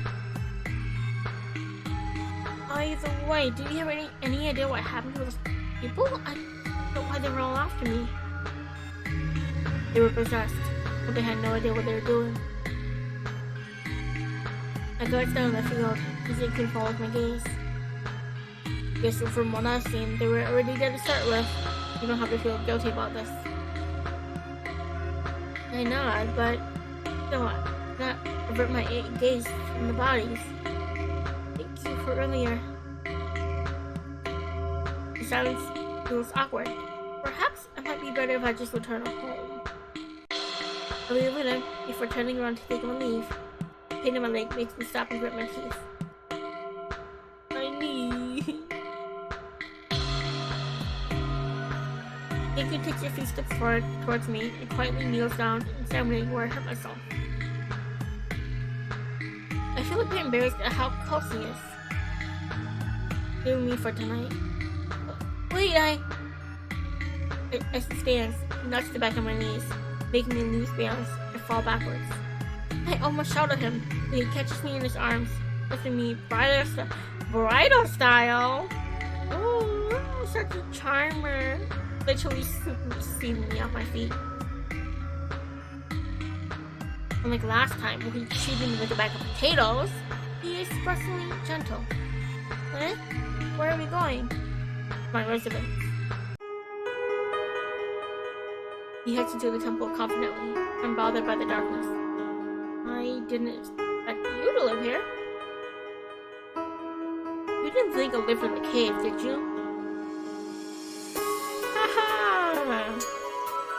No? Yes. Zeikun carefully puts me on the ground, then kneels in front of me. He kicks my leg and puts a pulse on my sock. The dried blood pulls through the wound, making me wince. Hey! The intense look on his face makes me look away instead. I don't need to look at the wound to know that the cut is pretty bad. places his hand on the wound, and I feel the area growing hot. It feels strange, but comfortable. A few seconds later, I turn to see him wiping the blood off my knee with a cloth. The cut has closed perfectly, without a scar or blemish, as if it never got cut. What is this surgery? Did it hurt anywhere else? No, I'm totally fine. Thank you, Zeikun. Did you just heal me? You're amazing. You're like a saint. I'm not dead yet. Besides, I'm far from being holy. The further explanation, Zeikun suddenly stands and walks away. I thought he left, but a moment later, he returns with my umbrella. There are a few bloodstains on it, but it's still in one piece. Thanks for fetching it. Zeikun sits opposite of me and looks at her side. Let's call it a day and get some rest. Tomorrow, we're gonna help me bury those body corpses. So that's the true reason you wanted me to stay. You knocked them down, so you need to take responsibility for it. I know you're horrified and feel guilty, but burying them is the best you can do. These people won't rest in peace until you burn or bury the bodies. Fine, I'll do it. Even with the pain in my leg gone, I cannot think about sleeping. Relaxing me, Zeikun, I realized it's a good time to talk to Sandy. By the way, are you aware that the police are investigating the forest? There are a lot of them. I was worried. Worried about me? Well, I saw you burying your corpse a few days ago and I quickly covered my mouth after blurting that out. Zeikun's eyes flash in the darkness and he suddenly leans over me. His large body looming over me makes me feel like I'm in a cage. I freeze up. Did I hit a nerve? Staring down into my eyes, he speaks in a serious tone. Did you think I killed those missing people, maybe? He gets straight to the point. Eyes click intense, almost threatening. I take a deep breath, but can't answer him honestly. That's what I saw, but to be honest, I don't know the details of what happened. I wanted to ask you about it before jumping to conclusions. I want to trust that you're a good person. His gaze stays on me for a few more seconds. His expression softens as he pulls away. No one ever said that about me before. Maybe I was too quick to judge you. He sits down, mumbling softly. I want to know more about him, and I might hit a landmine if I dig too deep. I know you're trying to help. Don't involve yourself further. It's too late. I'm already involved. Not for long if you continue like this. Not only are you fragile, but you're walking on a tightrope above death. You almost drowned. You fell from the sky. You got chased by the undead. And I warned you from the beginning to stay out of the forest. Hey, those last two weren't my fault, okay? It doesn't matter if it was our fault. Maybe you're the one who's bad luck. Yes, I cursed you, so come back. No matter what I say, he keeps pushing me away. It's just starts to get annoying, but I persist. No, I won't leave until this whole mess is solved. Don't you know about the body count rises every week? The villagers dear to me, and I want to protect my friends. I don't want to end up as a victim either.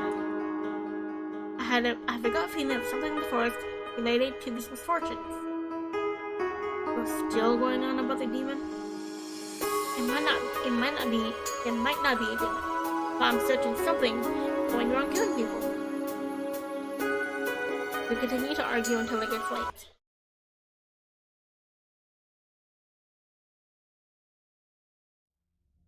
Everything is dark around me. I fumble around for something to grasp. There's nothing but empty space. Huh? Where's Zeikun? Something like something in the distance, and it takes me a second to realize that it's a raging fire. I hear angry shouting in the same direction. Hurriedly, I go closer to check.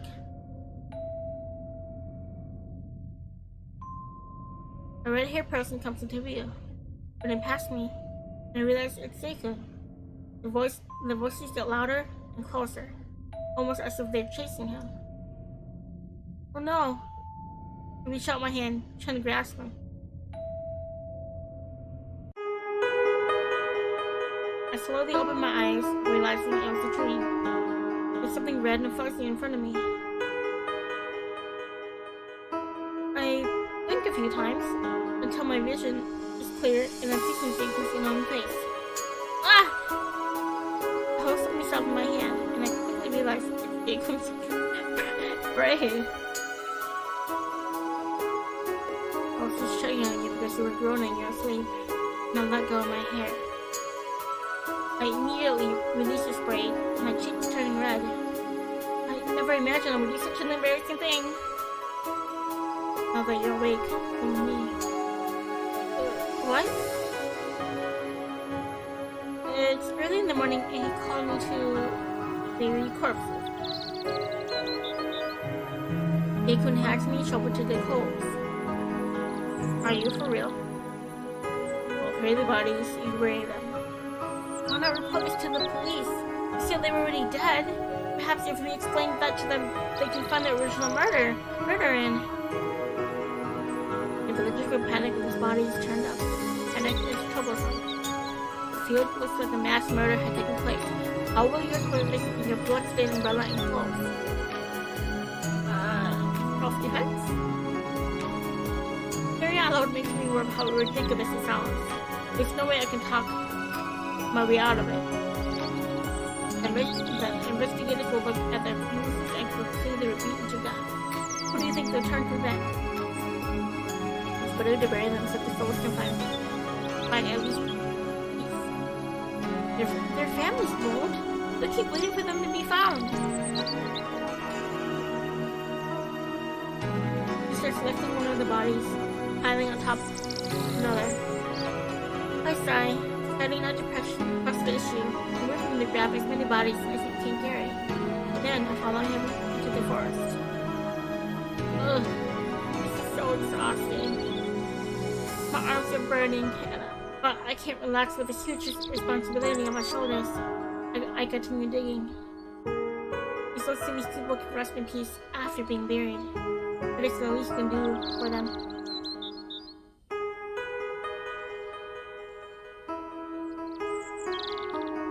Later, Zeikun finishes carrying all the bodies from the field. I can't dig fast enough so he gets to know the shovel and joins me. I was wondering, how long have you been at this? Only recently? This has been bothering me for a while, but a news article mentioned 2 bodies being found in the river linked to the forest. Do you have a clue about what happened to them? You never stop asking questions. Fine. It's rather unpleasant though. You remember this missing horse a couple weeks back? I think they got too close to the water and slipped. Then got swept into the rapids further downstream. Even rocks get crushed into sand grains. They didn't survive. I couldn't save them. I silently listened to Zeikun. All this time, there had been rumors that they were killed and mysteriously kidnapped. I think it was just a tragic accident. Why don't you join the investigators if you're on the same side? Those people shouldn't get involved, and I don't like them. You keep telling others not to get involved, but what about yourself? Zeikun stops and narrows his eyes at my words. It's a warning, but I can't help but being curious. You know, if you're the forest demon, it explains everything. But I know you're not. You see, the demon has horns, and everyone could see you clearly. And anyone would see you clearly don't have those.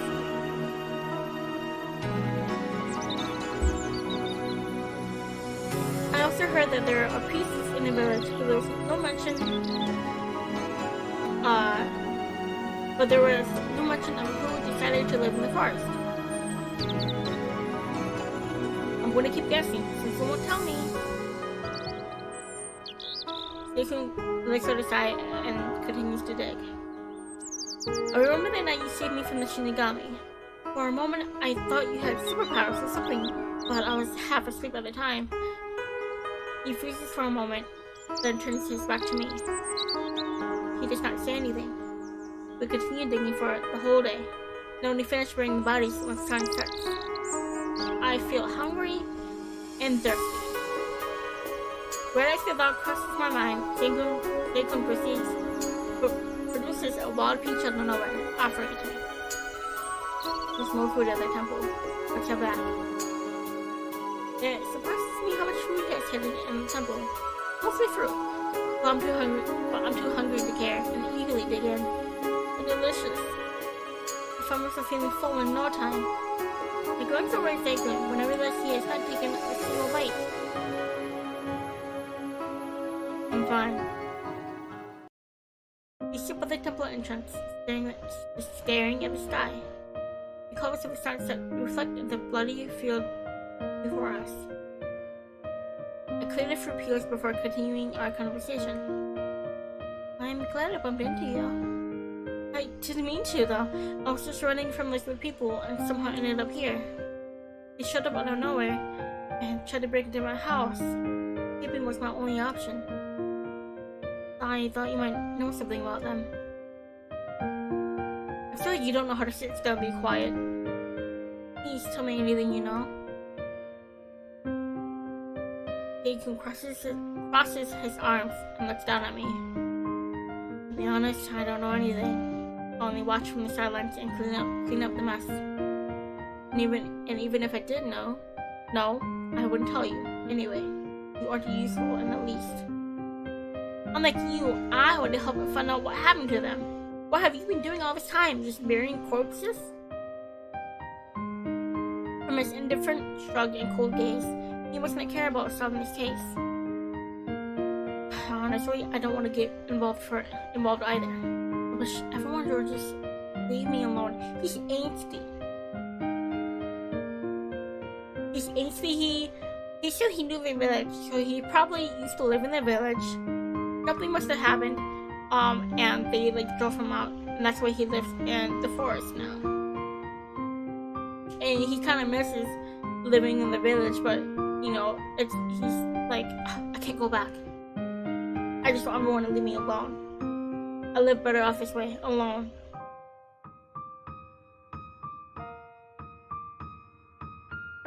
His voice fades at his last sentence. For some reason, that made me feel guilty. I decided to stop pressing him for now. Short later, I go home. Gotten late. The streets are already empty. I wish I could call the police.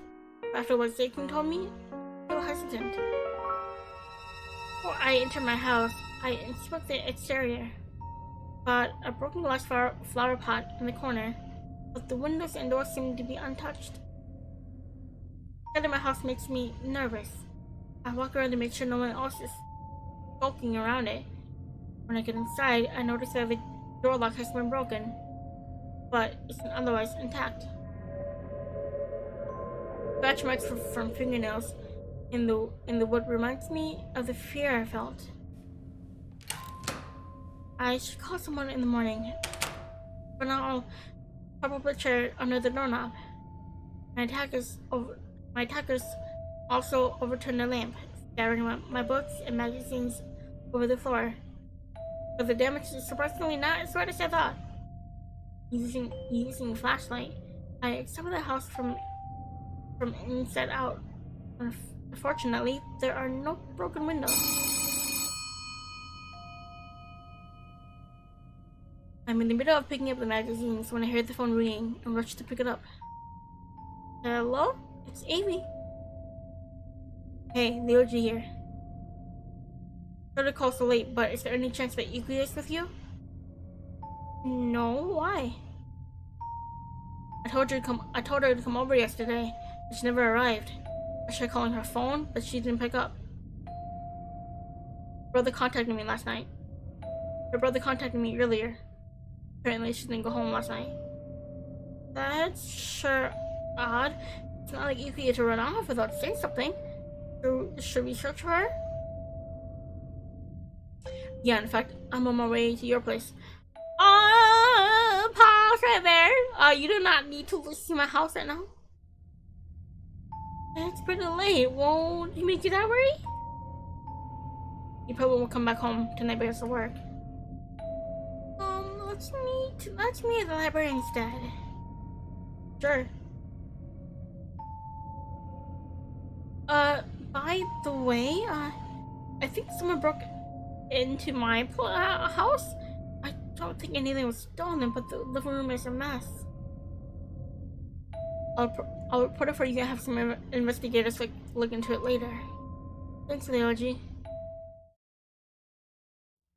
A short while later, we both arrived at the library building, and discussed where we should start looking. We have no clue where she could be. Do you think she got lost or something? She knows her way around this village better than I do. No way she'd get lost. Maybe she follows some strangers. She'd be in danger. I mean, there are endless possibilities. I'm worried. She doesn't know any self-defense moves.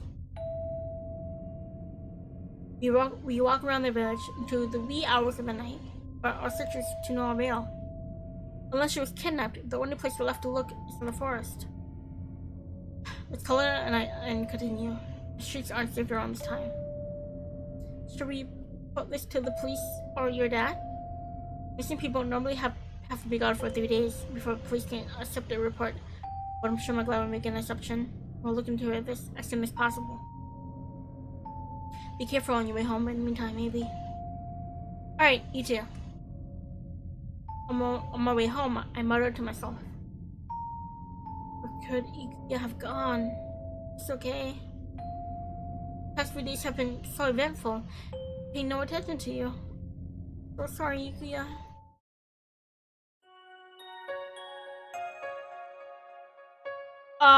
Technically it's next day, so I'm gonna save here.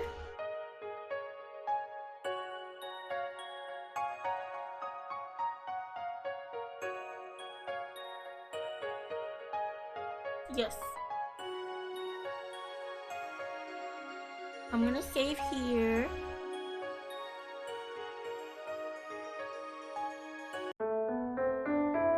Looks like a album. Nice. I love me a good looking man.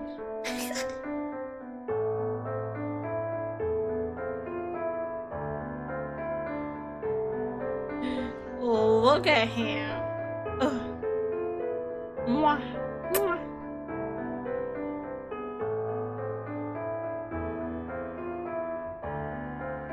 Lily from Chinaru. I have one more Asachiros. I'm thinking maybe this one is from like a different ending. Murato, that's his name.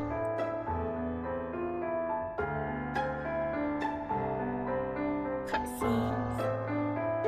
Is this really a cutscene? This is more like a... That feels more like an others image.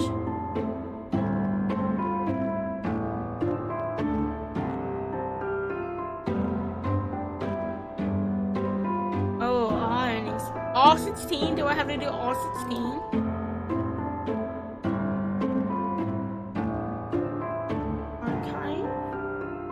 Oh, these are other different endings. No, not endings. Achievements. Oh, it's a lot. Endings. Okay.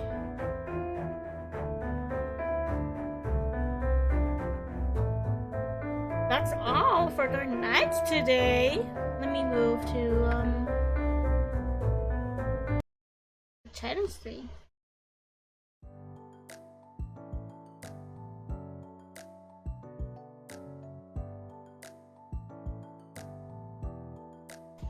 Oops.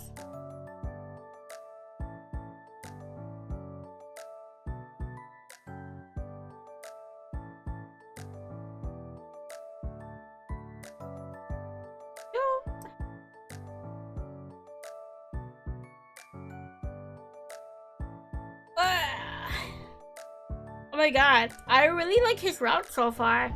It's much more of a faster pace than Sachiro's route, that's for sure. And I think I kind of like it. We're getting a lot more story. And I'm following like the lore route that they suggested. So we're cursed. If the overall lore is pretty consecutive,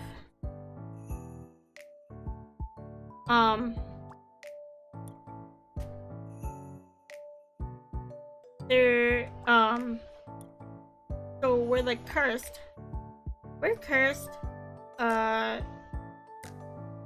We're cursed. Finn is cursed. Taichi is also cursed as well, and he's trying to break his curse by eliminating all of the cursed souls and having them move on all at once. And no sight of Sachiro, but now it makes sense why Chain was there. If he was like the neighborhood patrol watch, and why he was after Sachiro. It also kind of explains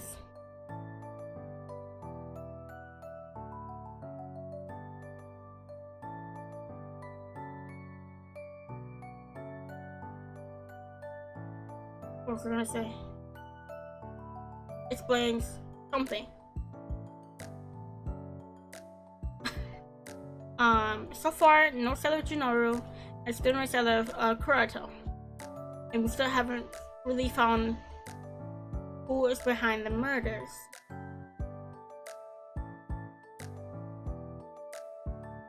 So, I don't know. These people are obviously dying, and there's someone resurrecting their bodies to be zombies. Now, aside in Chain's book, he's killed one angel.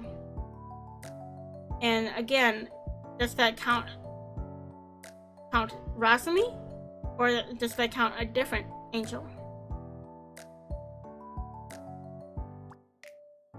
I just will just have to find out. Because in Sachiro's route, he's like, I never dealt with an angel before. But in this one, it looks like he has.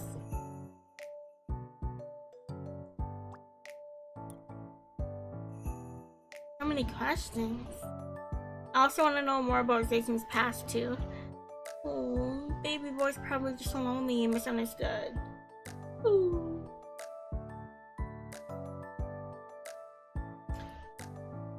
But yeah, that is all for today. Tomorrow I am drawing, and I will be drawing Pomu Rain Puff of E.J. Sanji Ian's first wave Lazulite, and commemoration of her graduation on Saturday. I'm so sad she's graduating.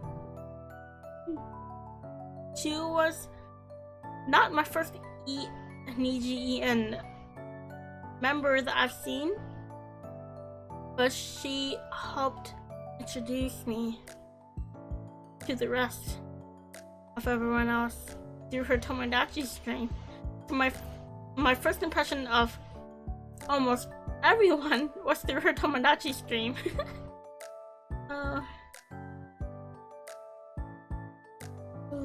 I'm sad, but I'm happy for her. This is what she wants, and I hope she achieves what she wants to achieve.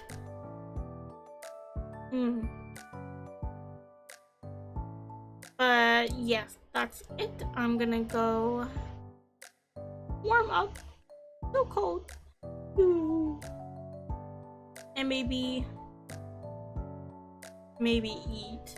I did have breakfast, and I don't feel hungry. Well, now that I'm talking about it right now, I am starting to feel a little hungry. So I'm gonna go eat. And I'll see you guys tomorrow for some drawing. Bye bye.